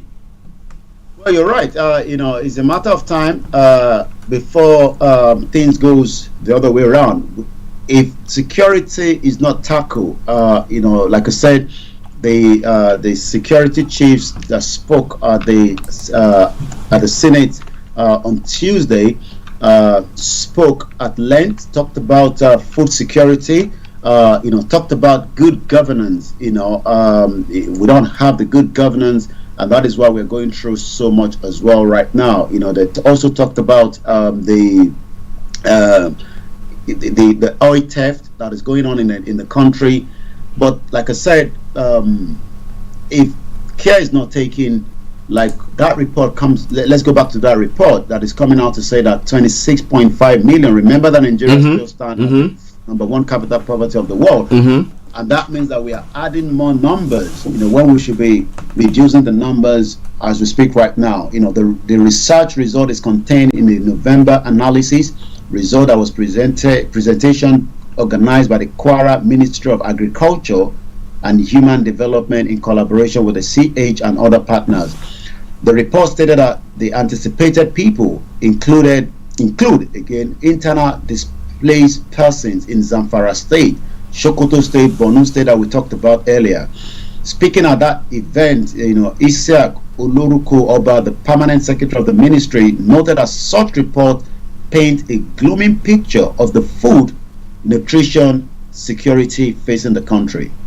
Well, listeners, it is Starr Radio UK. Now, interestingly, I'm digressing a bit, but just pardon me if you are listening to us, because it's when you talk about insecurity and everything, and what this professor has said, Professor Babagana has said, it is quite worrying, because I'm looking at who finances these insurgents.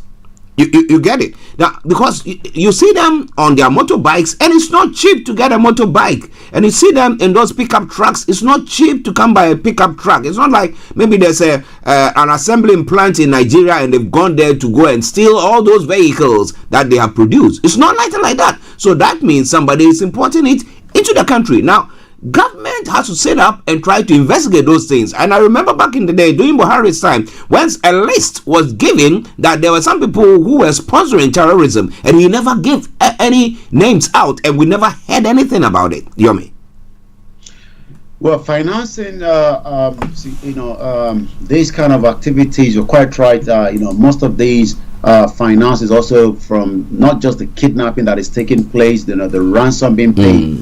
When we talk about the total ransom paid during the previous administration, it's going to run into ₦1 billion or so. Remember that one of the reasons why money was changed as well was because of the insecurity in the country. But it seems that even the security, the terrorists were so smart that they will refuse to take the old note and prefer to take the new one. Also, we've talked about the link between the United Arab Emirates. Some few years back, when certain individuals, according to the government of the UAE, says that they were financing the terrorism in Nigeria. But are the government very serious, connecting and making sure that the financing of these particular terrorism can be nipped on the bud as quickly as possible? Because we're talking about huge amount of money that Nigerians paid, to terrorists, and this money sometimes get converted again into the foreign currency. That because you ask yourself, what are they going to be doing with naira? What does the terrorist do with naira when you pay ransom? I could give you names and people that have paid huge amount of money. As we speak to you right now, there's still people being held captive. Those that doesn't have that kind of money, they get killed. This money then transfer into a foreign currency like the dollar, and then it gets moved out as well. And out of it as well, local things are bought, especially the Okada, which they use. Even many Nigerians cannot afford a brand new Okada, but these individuals are using sophisticated ones. Not just Okada, sometimes they're using those powerful, motorbikes, which, I remember Ibagani Adams, talked about some few years back. For sure, I know some politicians who might have been behind the scenes sponsoring all this, but you ask yourself the question, what are they aiming to achieve when it comes to that? But it's all coming away from Starr Radio UK, your favorite African and Caribbean radio station in London, bringing the time now to 11:33. It is the morning show.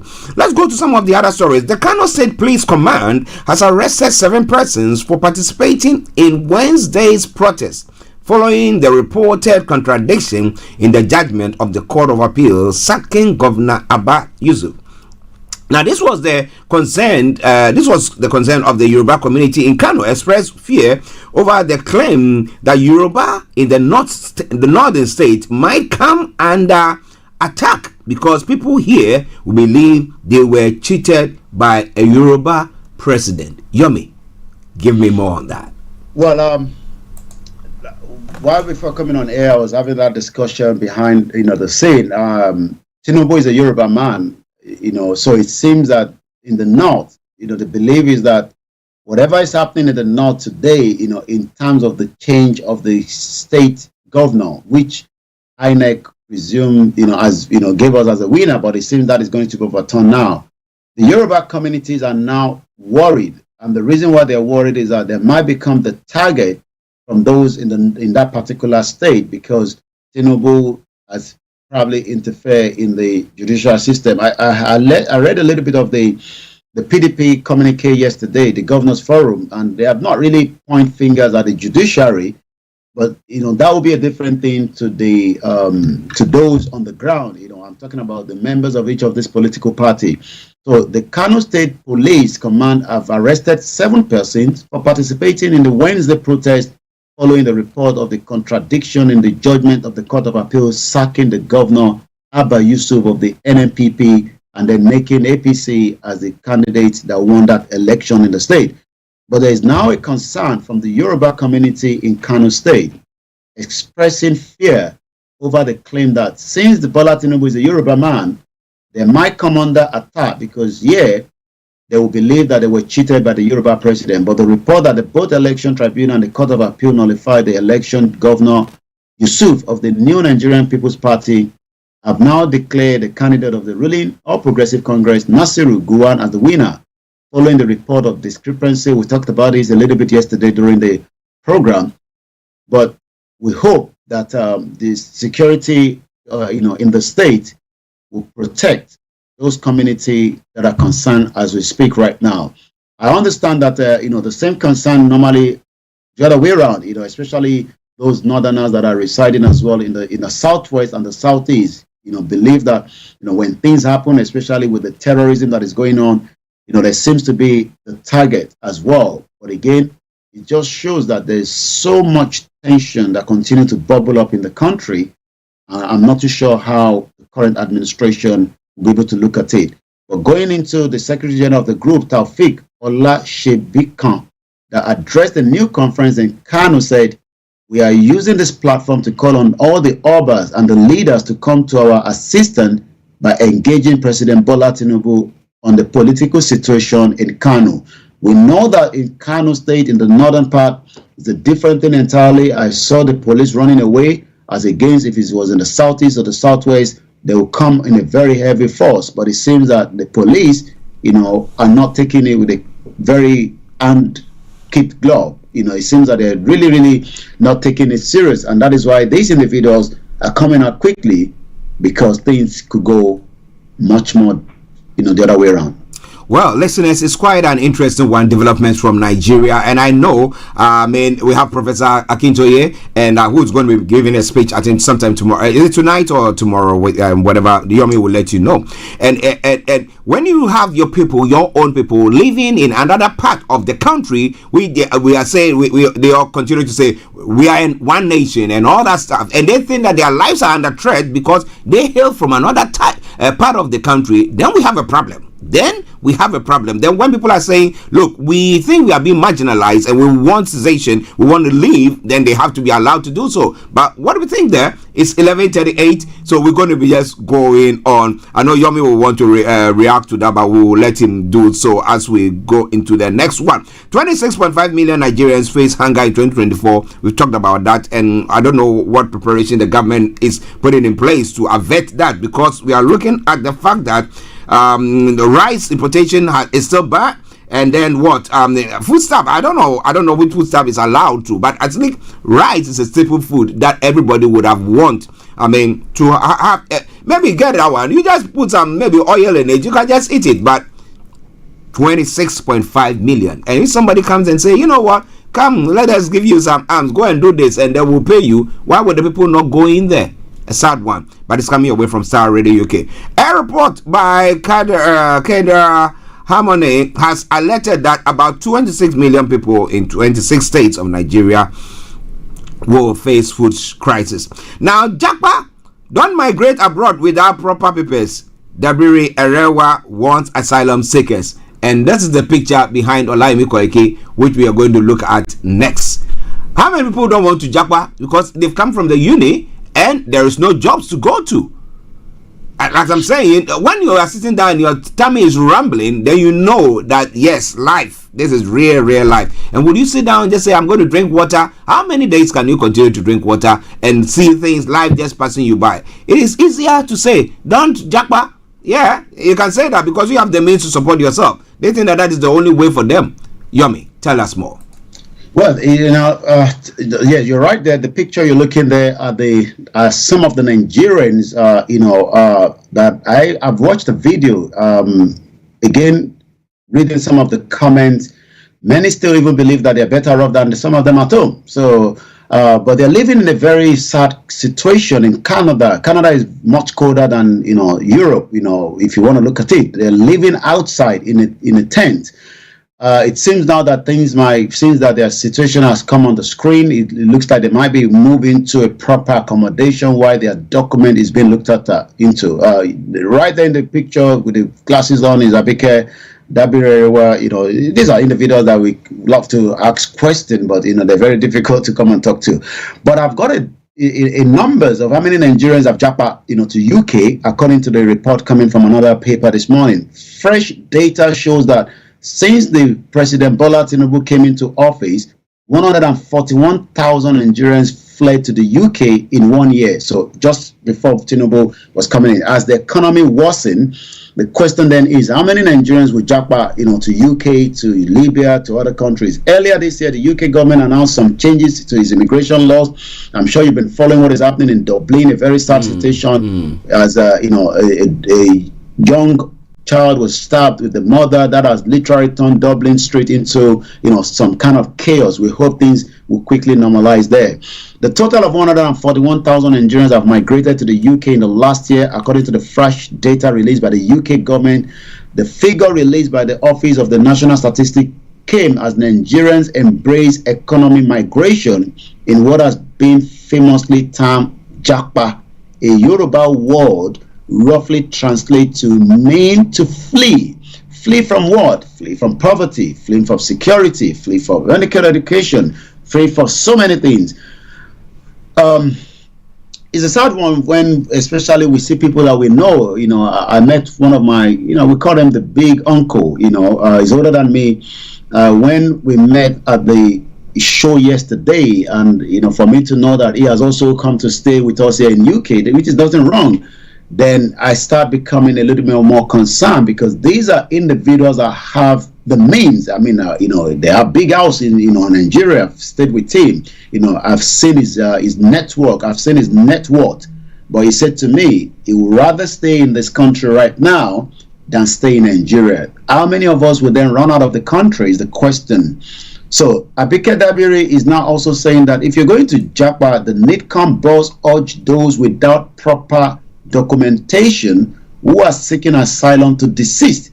I've seen the situation is getting tougher in many countries. The chairman and the CEO of the Nigerians in Diaspora Commission, NIDCON, Abike Tabiri, has urged Nigerian asylum seekers to live legitimately with the proper documentation to avoid unpleasant consequences.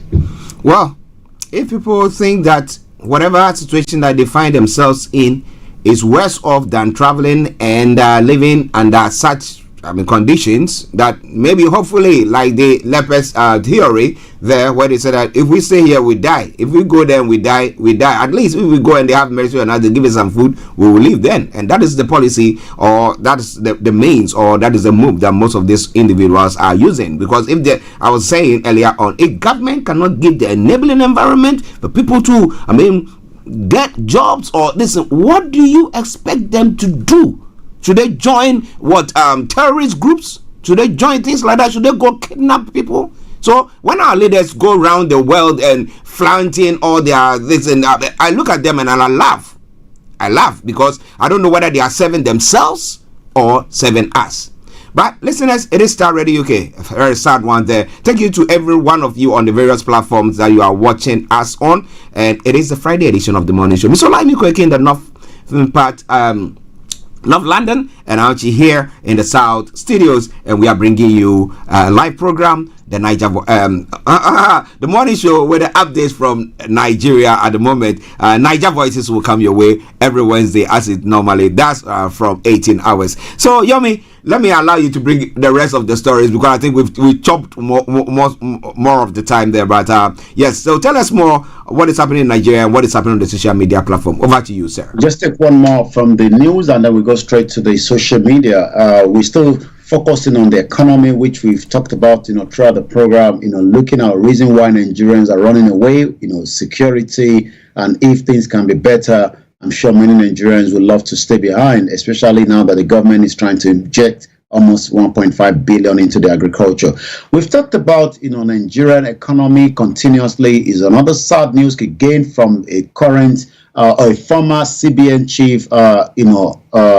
Tinubu's government inherited dead economy. Soludo coming up this morning. The 63-year-old ex-CBN Central Bank of Nigeria chief accused the Apex Bank of illegally printing money.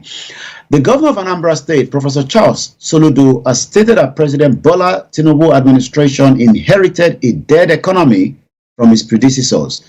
Soludo made this assertion yesterday while commenting on policies of the Central Bank of Nigeria in an interview he granted, yesterday. This economy inherited a dead economy from a macroeconomic point of view. This government inherited a dead horse that was still standing.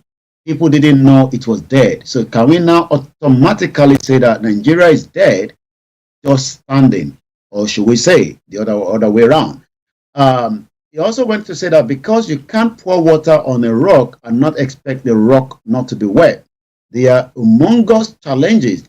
And I think it is important that Nigerians understand these. It is not a tea party. That says that there will be problem ahead.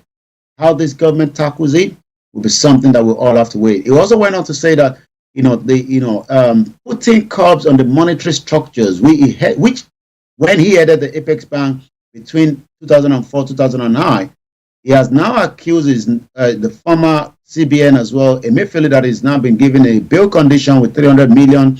I've been told there's a lot of report out there. I can confirm that also certain amount of money was found at Emefiele's residence. The CBN was illegally printing money. We must realize where we are coming from, he said. We sat here in this country, saw the monetary authorities literally printing money illegally.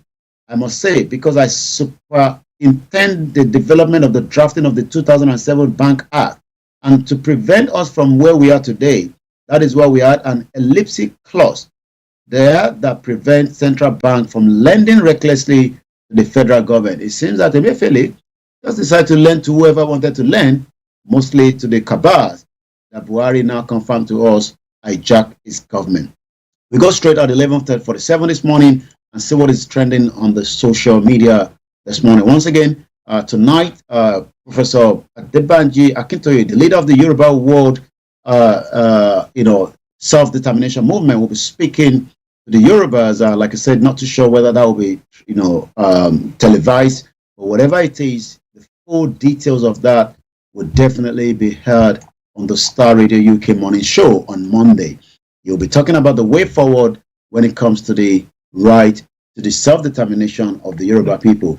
Well, Osibajo has left, as the vice president as well, but it seems that Osibajo is trending this morning, and let's see if we can pick something up. Well, according to distinguished KPMG link Del Everest, Agbado members who called Osibajo a betrayer did a flyers for it. Agbado members called GRV tainted blood because his wife is Igbo. They are the people who want to adopt Ada Anambra into their tribe. Those guys are just too funny. Well, I'm trying to figure out, what is linking that.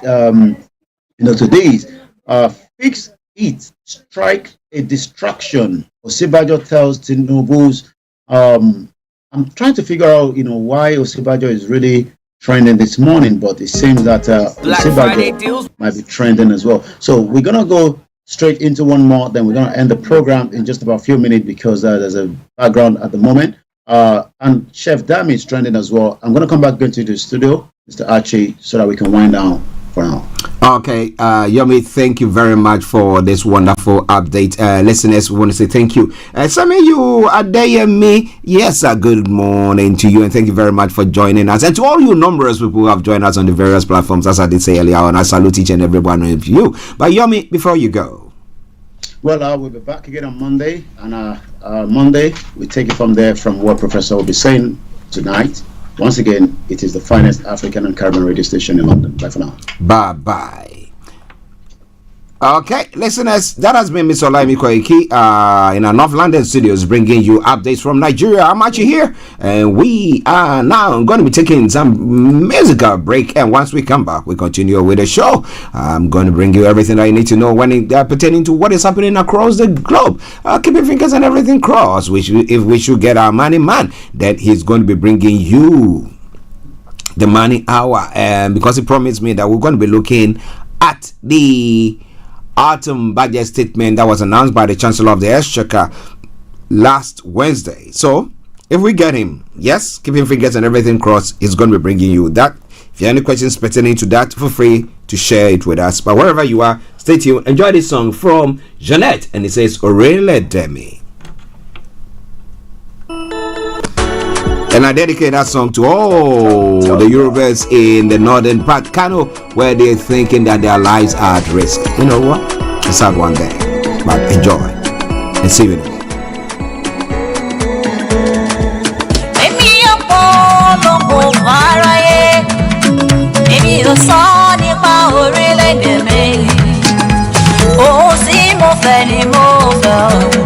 Èmi fòmìnira forílẹ̀-èdè Yorùbá. Mi ò polongo fáráyé. Èmi ò sọ nípa orílẹ̀-èdè yóò. Ohun tí mo fẹ́ ni mo fẹ́ o. Èmi fòmìnira forílẹ̀-èdè Yorùbá.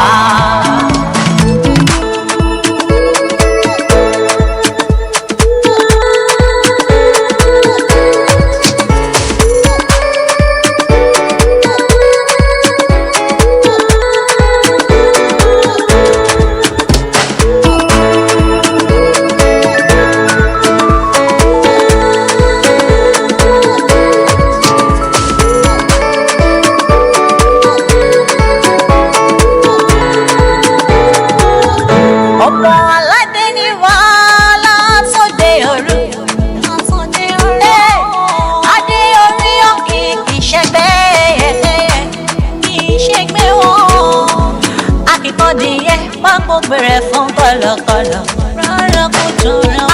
Ọmọ ojú àdìdé bọ́ sípò ẹ̀tọ́ bàbá rẹ̀. Èmi ọ̀pọ̀ lọ́kọ̀ fáráyé. Èmi ò sọ nípa orílẹ̀-èdè mi. Ohun tí mo fẹ́ ni mo fẹ́ o. Èmi fòmìnira forílẹ̀-èdè Yorùbá. Mi ọ̀pọ̀ lọ́kọ̀ fáráyé. Èmi ò sọ nípa orílẹ̀-èdè yóò. Ohun tí mo fẹ́ ni mo fẹ́ o. Èmi fòmìnira forílẹ̀-èdè Yorùbá. Ìlú tán lọ́rùn fẹ́ lọ lọ́rùn yọ.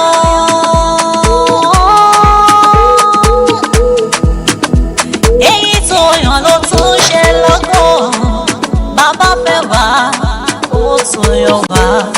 Wọ́n ṣe wá lọ́gbọ̀n. Wọ́n fà lọ́gbọ̀n ní sí.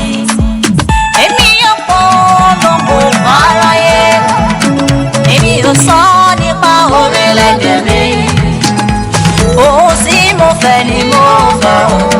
Èmi fòmìnira forílẹ̀-èdè Yorùbá. Mi ọ̀pọ̀ lọ́gbọ̀n fáráyé. Èmi ò sọ nípa orílẹ̀-èdè yóò. Ohun tí mo fẹ́ ni mo fẹ́ o. Èmi fòmìnira forílẹ̀-èdè Yorùbá.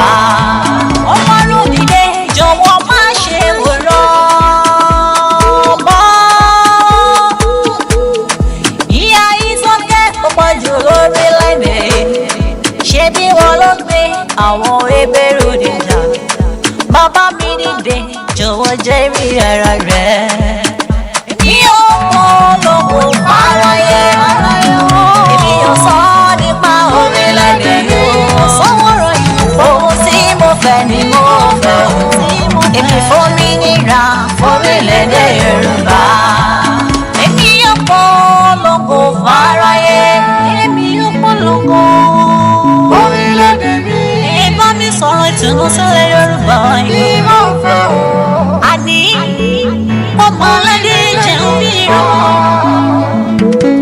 Ọmọ olówó wáyé ṣàgbé. Ọmọ aláṣọ wáyé wá kìsà. Ọmọ alágbẹ̀dọ̀ àìsàn náà rẹ̀.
Radio UK.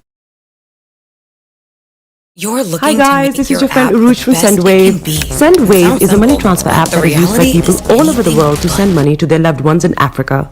With Sendwave, you can send money to Ghana, Nigeria, Kenya, Uganda, and Tanzania. And the best part is, Sendwave is absolutely commission-free. Our exchange rates are excellent. You can see for yourself by checking them out on our website. So how do you use Sendwave? Sendwave is an app that you can download onto your phone from the App Store or Google Play Store. The app is free to download. After downloading it, just open the app and enter your name, email, and phone number. That's it. You're good to go.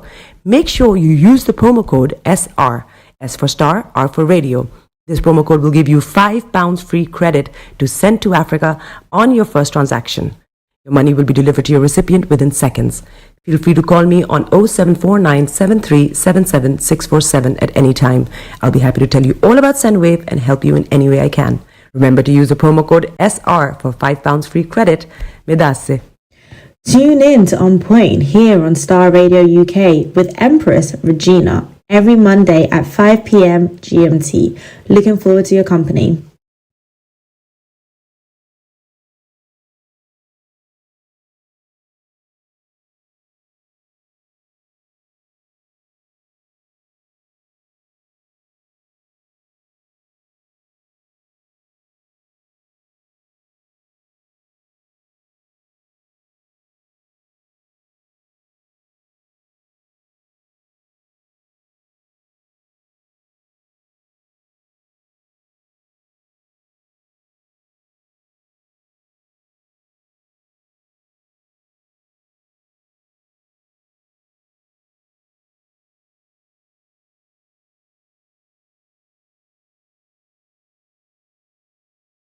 Getting onto the property ladder has never been easy until now. Join us this and every Thursday from 7 p.m. to 8:30 p.m. live on the Property Hour Show on Starr Radio UK, where we talk to mortgage brokers, property developers, estate agents, landlord, tenant, property consultants on how to invest or get into the property business and make money. You can't afford to miss this. The Property Hour Show is your best source into the property industry.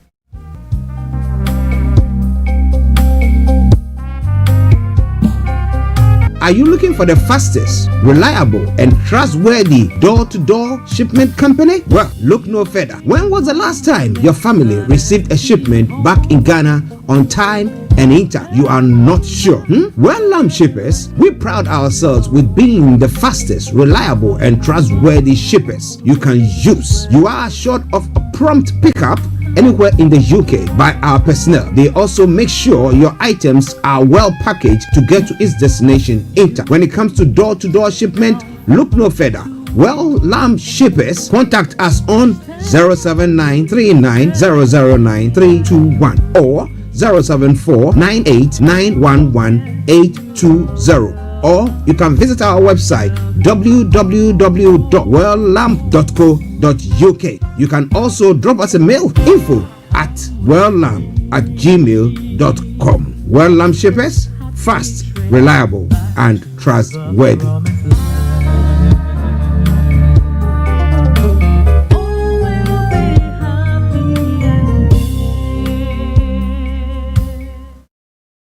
Everywhere you go, Afrobeat reggae dancehall taking over. Everywhere you go, Afrobeat reggae dancehall taking over.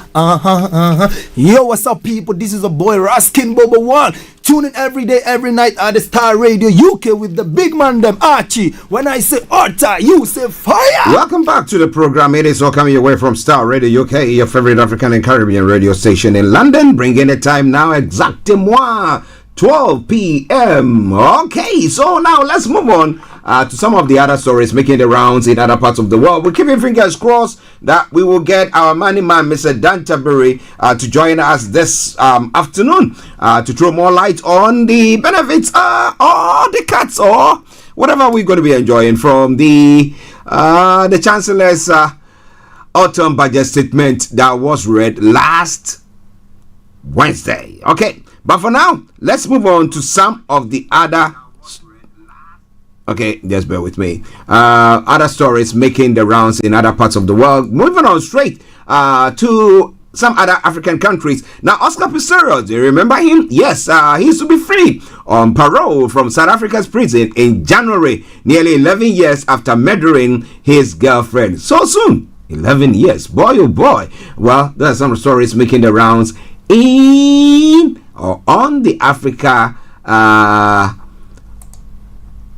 continent. Okay, and in Comoros, a Supreme Court clears Asumani for the fourth term bid. Comoros Supreme Court on Thursday approved plans by incumbent President Azali Asumani to run for another term in the next election. Well, you know, interestingly, when I see such stories, I ask myself the question, is the Supreme Court or the judiciary, are they doing diligent when it comes to the rule of law, or are they in the pockets of the government? Because it looks like the constitution does not mandate you. You cannot do that. Now then they come, they do all those constitutional or legal acrobatics, and then the next moment they say, you know what? Yeah, the court has ruled. And that is what causes people who think that they are being maligned or they are being controlled by this governments or incumbent leaders who might not be serving the interests of their general people, and they don't allow anybody or want to allow anybody to be part of it. And therefore, what happens the next moment, people who think that they can organize themselves, take a gun and say that we're trying to government. And then we have all these other Western countries and advanced countries coming to say that we're sanctioning you. But when this was going on, they never say anything about that. What do you think about all that? It's all coming your way from Starr Radio. I'm going to bring you some details of that one as well. And then Ivory Coast and our ex-Prime Minister Guillaume Soro can return home. That's what the government is saying. Well, we're not going to be sanctioning him. We can return home. But if you are him, do you think that you would say that I want some assurance? Yeah, assurances from the government, maybe a written one, to say that when I come in, they will not persecute me or anything of the sort. But I don't know. But what do you think? Let me hear from you as well. Okay, so moving on straight to... Let me bring you this story first, and then we move on from there.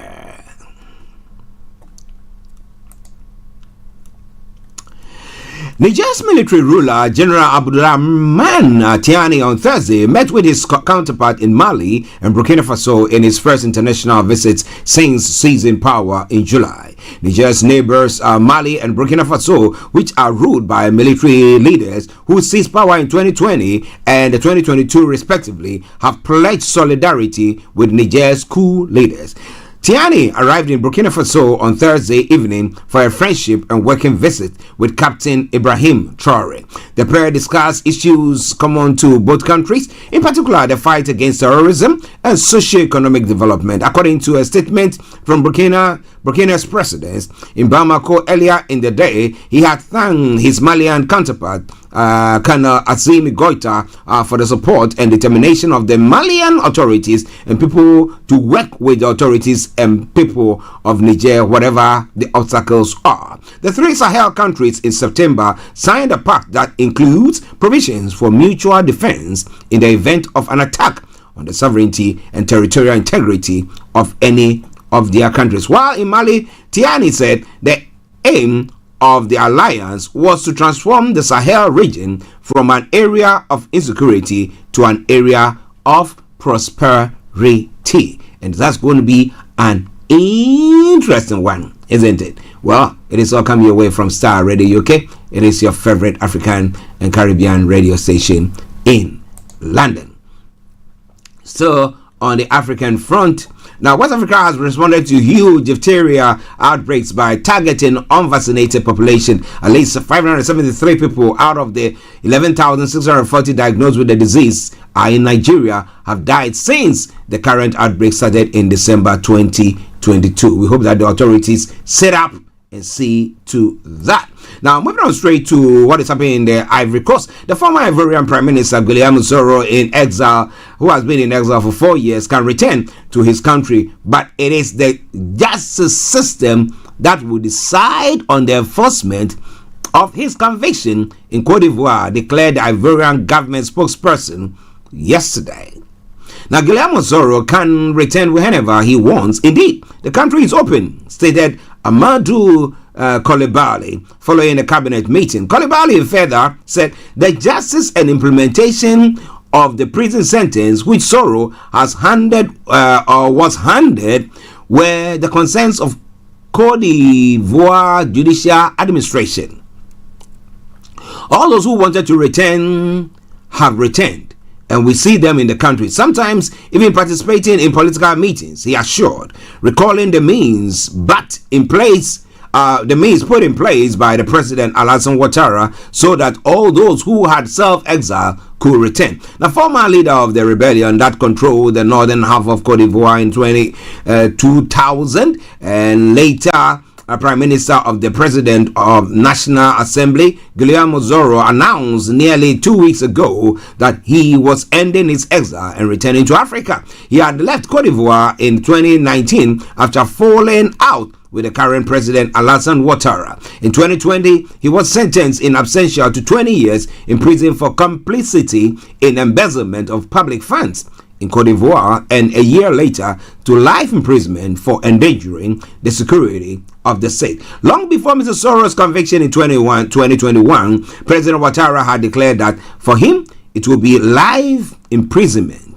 During his exile, Soro lived in France, Belgium, Dubai, and in Asia. Since his return to Africa, Mr. Soro has met a General Abdoumani Tiani in Niger and Captain Ibrahim Traoré in Burkina Faso, two military figures who came to power through coups in July last year and in September 2022, respectively. Now, the question is, why is he meeting with individuals who have conducted coup d'etat or leaders who have conducted coup d'etats in their countries? So that will make the fourth position, the government of Cote d'Ivoire, thinking, what is he about? But well, what do you think about all that? All coming away from Starr Radio UK. Now, one story from the Comoros, and then we'll move on to Ghana as well. Look at a couple of stories from there. Now, Comoros Supreme Court on Thursday approved plans by incumbent President Azali Assoumani to run for another term in the next election due on January 14. Assoumani will be running for a fourth term after winning his third election in 2019. He will face 9 opponents, according to a list of candidates approved by the Supreme Court. Now, this includes a former Interior Minister, Salim Isa, a medical doctor and a flag bearer for JUA, the party of ex-president Ahmed Abdallah Sambi, who was in 2022 sentenced to life imprisonment for high treason. The election is facing a possible boycott by opponents who say the electoral process lacks transparency and they will only participate if certain conditions such as the release of political prisoners are met. Now, if political prisoners are released, does that bring about any clarity or transparency when it comes to the election process? The small archipelago nation situated in the Indian Ocean has a population of just 800,000. It has seen more than 20 coups or attempted coups since independence from France in the 1970s. Assoumani, a former army officer, first came to power in a coup in 1999. Interesting. The wisest man in the Comoros. And he thinks there's no other person who has got it, and therefore will now move the judiciary to also rule in favor of him, that he can stand for another term. Interesting.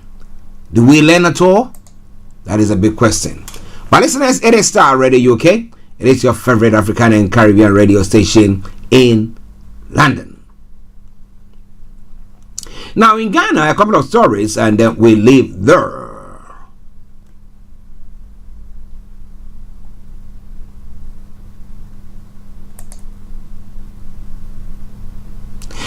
The governing New Patriotic Party has sacked Hobson Adoye, Yao Boabinga Samoa, and Nana Ohininto and Boniface Abubakar Sadiq from the party, in spite of their flagrant breach of the party's constitution, particularly Articles 3, Subsection 5A, Subsection 4, and 3, Subsection 9, Subsection 1. The 4 named men still hold themselves out as members of the MPP. Now, for the avoidance of doubt, articles that I've mentioned above of the MPP constitution enjoins all members of the party to abide by and publicly uphold the decision of the party. The General Secretary of the NPP, Justin Kodia Frimpong, stated in a press release dated November 20, 2023. So are they sacked?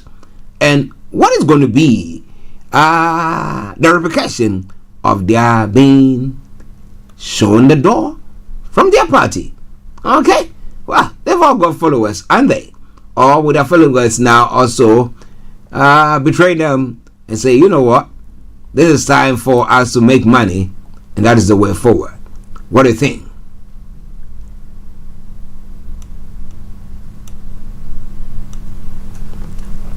Now, the former president, in his bid as the leader or flag bearer of the NDC, has come out to say that, you know what, we're going to, in my tenure, if I win the election, we're going to be having a 24-hour economy. And the ruling government has come out to lambast it, saying that that is not going to happen. And so he's saying that, you know what, it can happen. And he was talking about some night markets in some part of Accra, and saying that, you know what, all those night markets are businesses that is going on, and therefore we can even send the taxmen to also go to those places at that time, and so take their taxes as well. And therefore, saying in that there is a 24-hour economy going on. Now, some of the esteemed members of the ruling party, this time around in the name of Nana Komia, has ridiculed Mohammed's 24-hour economy and saying that, well, can you deploy 2,000 police officers to guard shops at Spintex Road alone? Well, he's looking at the security implication of that. Now, if you have the urge, you really are convicted that you want to do that, you put everything in place for that to be done. But because if we look at things the same way, we do things the same way, and we expect a different result, people say that is a bit cuckoos there. So what do you think about all that? There's a lot more coming your way. Now, one other story from the chieftaincy institution in Ghana. The paramount chief of the Doma traditional area, Doma Hene Osajifo Osadie Yona Najiman Bedu II, was widely reported to have stated that he will forever remember how Brekum barred him from the funeral of the late Brekum Hene, the celebrated Dr. Amankona Diewo II. On the day of the main funeral gathering, that is in November 23rd, it emerged that a Sunyani High Court had granted an injunction preventing Nanajiman Bedu II from participating in the burial rites. Now, the court's decision follows a legal action initiated by the Saberima Chere Yabua Date II of the Brekum Traditional Council, who expressed concerns about potential disruptions to peace due to conflicting attendance plans during the burial. Now, sources suggest that the Domahene's intention to attend the burial simultaneously with Asante Hene, Osei Tutu II, prompted the legal intervention to avert possible clashes. Well, we know there is a bit of a banter between the Domahene and the Asante Hene. Well, that is their own piece of cake, or cup of cake, as we say it, or cup of tea. Wherever you are, it is all coming away from Starr Radio UK, your favorite African and Caribbean radio station in London. Now, moving on straight to other stories making the rounds in other parts of the world as well. Starr Radio UK, your favorite African and Caribbean radio station in London. Now, Irish Prime Minister Leo Varadkar says the full force of the law will be brought against those involved in violent disorder in Dublin yesterday. Now, 34 arrests were made during the rioting following an earlier knife attack in the city centre, which left 4 people injured. Varadkar says the knife attack and the rioting brought shame on Ireland. Garda Commissioner Harry says there was huge. Okay, just bear with me.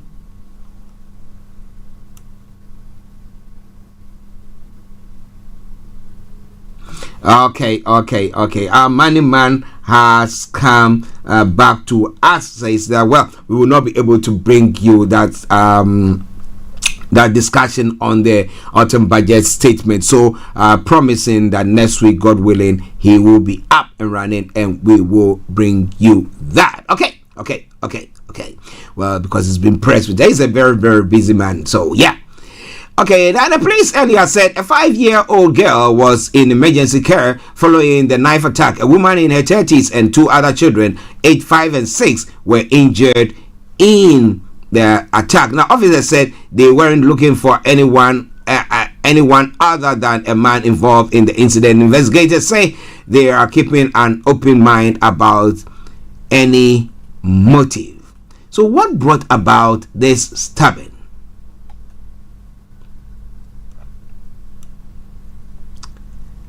It is quite an interesting one. Who did that? I'm trying to get an image of who or what. But you look at all the damage that have gone on, burning of buses, breaking into people's shops and everything. So you can see that there was serious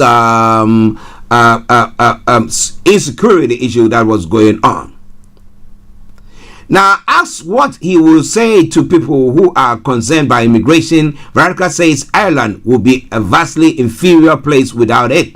Ireland is a great country and a country that is formed by migration in both directions. He says Irish people going all over the world to build new lives and people coming into Ireland to build new lives. He says the government understands that people have concerns and migration must be managed in a proper way. What they witnessed yesterday is not a reflective of the Irish people. He says of foreigners who live in Ireland. So the perpetrator, was he or her a foreigner? But with that statement, it looks as such. Who was the perpetrator?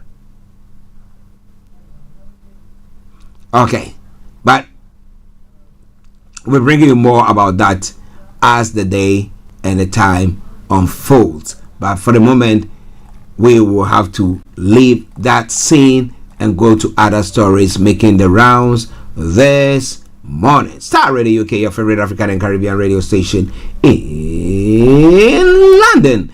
Now, in other stories making the round this morning, rescue workers to save 41 workers trapped in a tunnel in India or Uttarakhand state has been delayed again because of a problem with the drilling machine. Oh boy, I bet their families have to go and pray hard. Now, the US-made machine is being used to drill through the debris to create an escape route for the workers. Officials say the machine is being repaired and that the drilling work is likely to restart today. The workers have been stuck inside the tunnel for 12 days after a portion of it collapsed due to a landslide. A section of the 4.5 kilometers Sikayara tunnel in India Himalayas caved in on the 12th of November. Contact was established with the trapped men shortly thereafter, and they have been receiving oxygen, food, and water ever since. Oh gosh, it's quite interesting, right? Someone to say right. Okay, now let's move on as we bring in the program gradually to a close there. The world's biggest iceberg is on the move. Iceberg called A23A split from the Antarctic coastline in 1986, but it swiftly grounded in the Weddell Sea, becoming essentially an ice island. At almost 4,000 square kilometers in area, it's more than twice the size of Greater London. The past year has seen its drifting at speed, and the berg is now about to spill beyond Antarctic waters. The A23A is a true colossus, and that it's not just its weight that impresses. This slab of ice is some 400 meters thick. Oh boy.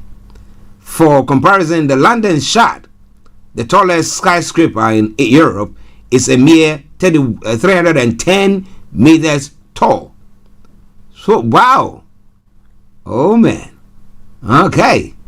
The A23 was part of a mass outbreak of bergs from White Continent Fishner ice shelf. Now, at the time, it was hosting a Soviet research station, which just illustrates how long ago its calving occurred. Now Moscow dispatched an expedition to remove equipment from the Droznaya 1 base, fearing it will be lost, but the Tabula berg didn't move far from the coast before its deep keel anchored it rigidly to the weather's bottom mud. Okay. That is it for you from other parts of the world. Now let's come to the UK front and look at some of the stories making the rounds there as well. In other development, the Amazon workers, our staff, have embarked on a strike on a Black Friday. Now, hundreds of Amazon staff have gone on strike as people take advantage of the Black Friday, one of the year's busiest shopping days. Members of the GMB union are locked in a pay dispute with their employer and are on the picket line outside the firm's Coventry site. Now, strikes are also taking place in Europe, and US union says it is the biggest walkout in Amazon's history. Now, Amazon said the industrial action will not affect customers. Staff in Coventry were the first of the Amazon employees in the UK to strike when they began industrial action in January. Now, GMB officials Amanda Jerin said today will go down as a turning point in the Amazon's history.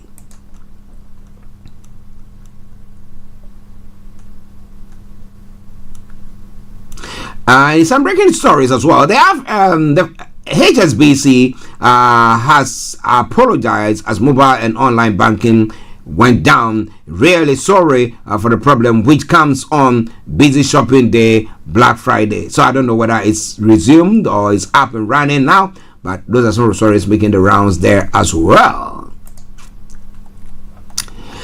Well, Immigration Minister Robert Jenrick has drawn up a set of proposals to attempt to cut immigration to the UK. The ideas which he has shared with Number 10 are not yet government policy but are being discussed internally. Among the suggestions are a required minimum annual salary of $35,000 in order to receive a work visa. It comes after official figures put last year's net migration figure higher than previously thought at a record 745,000 people.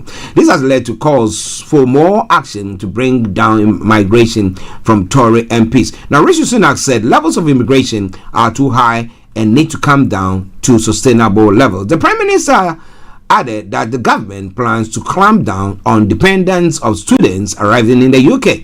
Is the single toughest measure that anyone has taken to bring down the level of legal migration in a very long time. Work and Pension Secretary Mel Stride said that since Brexit, the UK government has full control of the level of migration into the country, and it's up to us how we use that, he said. Now, Mr. Stride said this week's autumn statement will also help reduce migration by getting more UK citizens in the labour market. The UK needs some level of migration to make up for skills shortages in economy, he said, but these gaps could be filled by reintegrating long-term unemployed back in the labour market as part of a 2.5 billion overhaul of the benefits system. Listeners, this is all coming your way from Starr Radio UK, and to our final story, and then we bring the program to a close. As I just say earlier on, Mr. Dan Tabiri sincerely apologizes that he cannot be live on the show today. Now, West Midlands Police is not carrying out its investigation effectively or managing the risks of the public by sex offenders, inspectors have said. The force was also not managing the risks posed by online child abusers properly or effectively keeping domestic abuse victims safe. The government will now monitor the force closely and insists it meets its inspectors regularly. The PCC and Chief Constable said they completely disagreed with the decision, with Midlands Police and Crime Commissioner Simon Foster apologized, saying it was completely unacceptable if people were not obtaining access to justice. Action has also been taken and continues to be taken to drive significant improvement within the West Midlands Police, he said. The police force monitoring levels have been escalated to engage an enhanced form of monitoring as it's not effectively addressing the inspectorate's concerns, inspectors have said. And this is where I have to bring the program to a close for today. But let me say thank you very much for each and every one of you who join us on the various platforms. I salute each and every one of you. God willing, tomorrow we're going to be Monday we're going to be bringing you another edition of the morning show. But tomorrow morning at dawn we're going to be bringing you the Power Hour with Reverend Michael Esiama. Yes, and next week, God willing, we're going to be interviewing those of you who want to do your shipments. Well.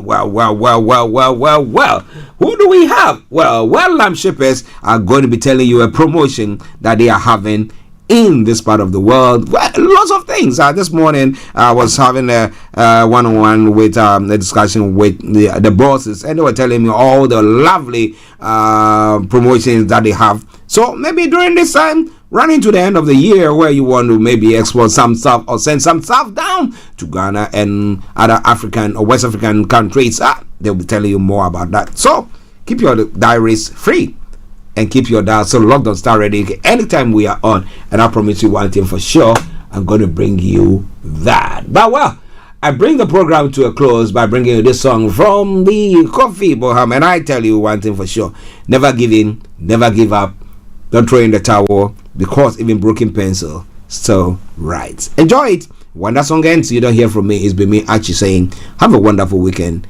It's been a pleasure coming your way, and bye-bye for now.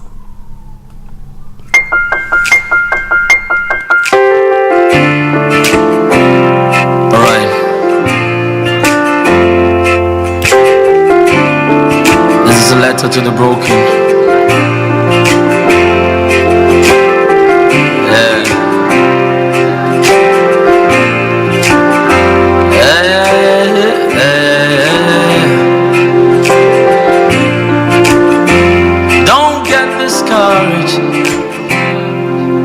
See you fighting all the demons in your life that have wreaked heavy carnage.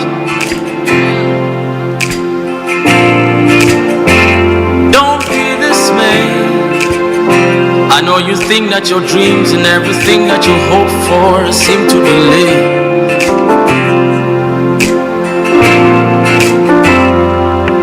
Yeah, looks like your problems don't seem to go nowhere. Just take a deep breath. People talk about you, it's got you feeling down and really stressed. Don't tell me you don't know the trouble that I've been going through. You self don't know, see, the same thing they go through, me self and they go through too. Who told you the lie when you fall, it's the end of your life? I heard a whisper from above, I pray it opens up your eyes. Broken pencil still write, so keep on writing. And fallen soldiers still rise, so keep on fighting. One day you lift up your eyes to the skies and your light will be shining. One day you will win, one day you will win. Broken pencils still write, so keep on writing. And fallen soldiers still rise, so keep on fighting. One day you'll lift up your eyes to the skies and your light will be shining. One day you will win, yeah. One day you will win. Now snap on it.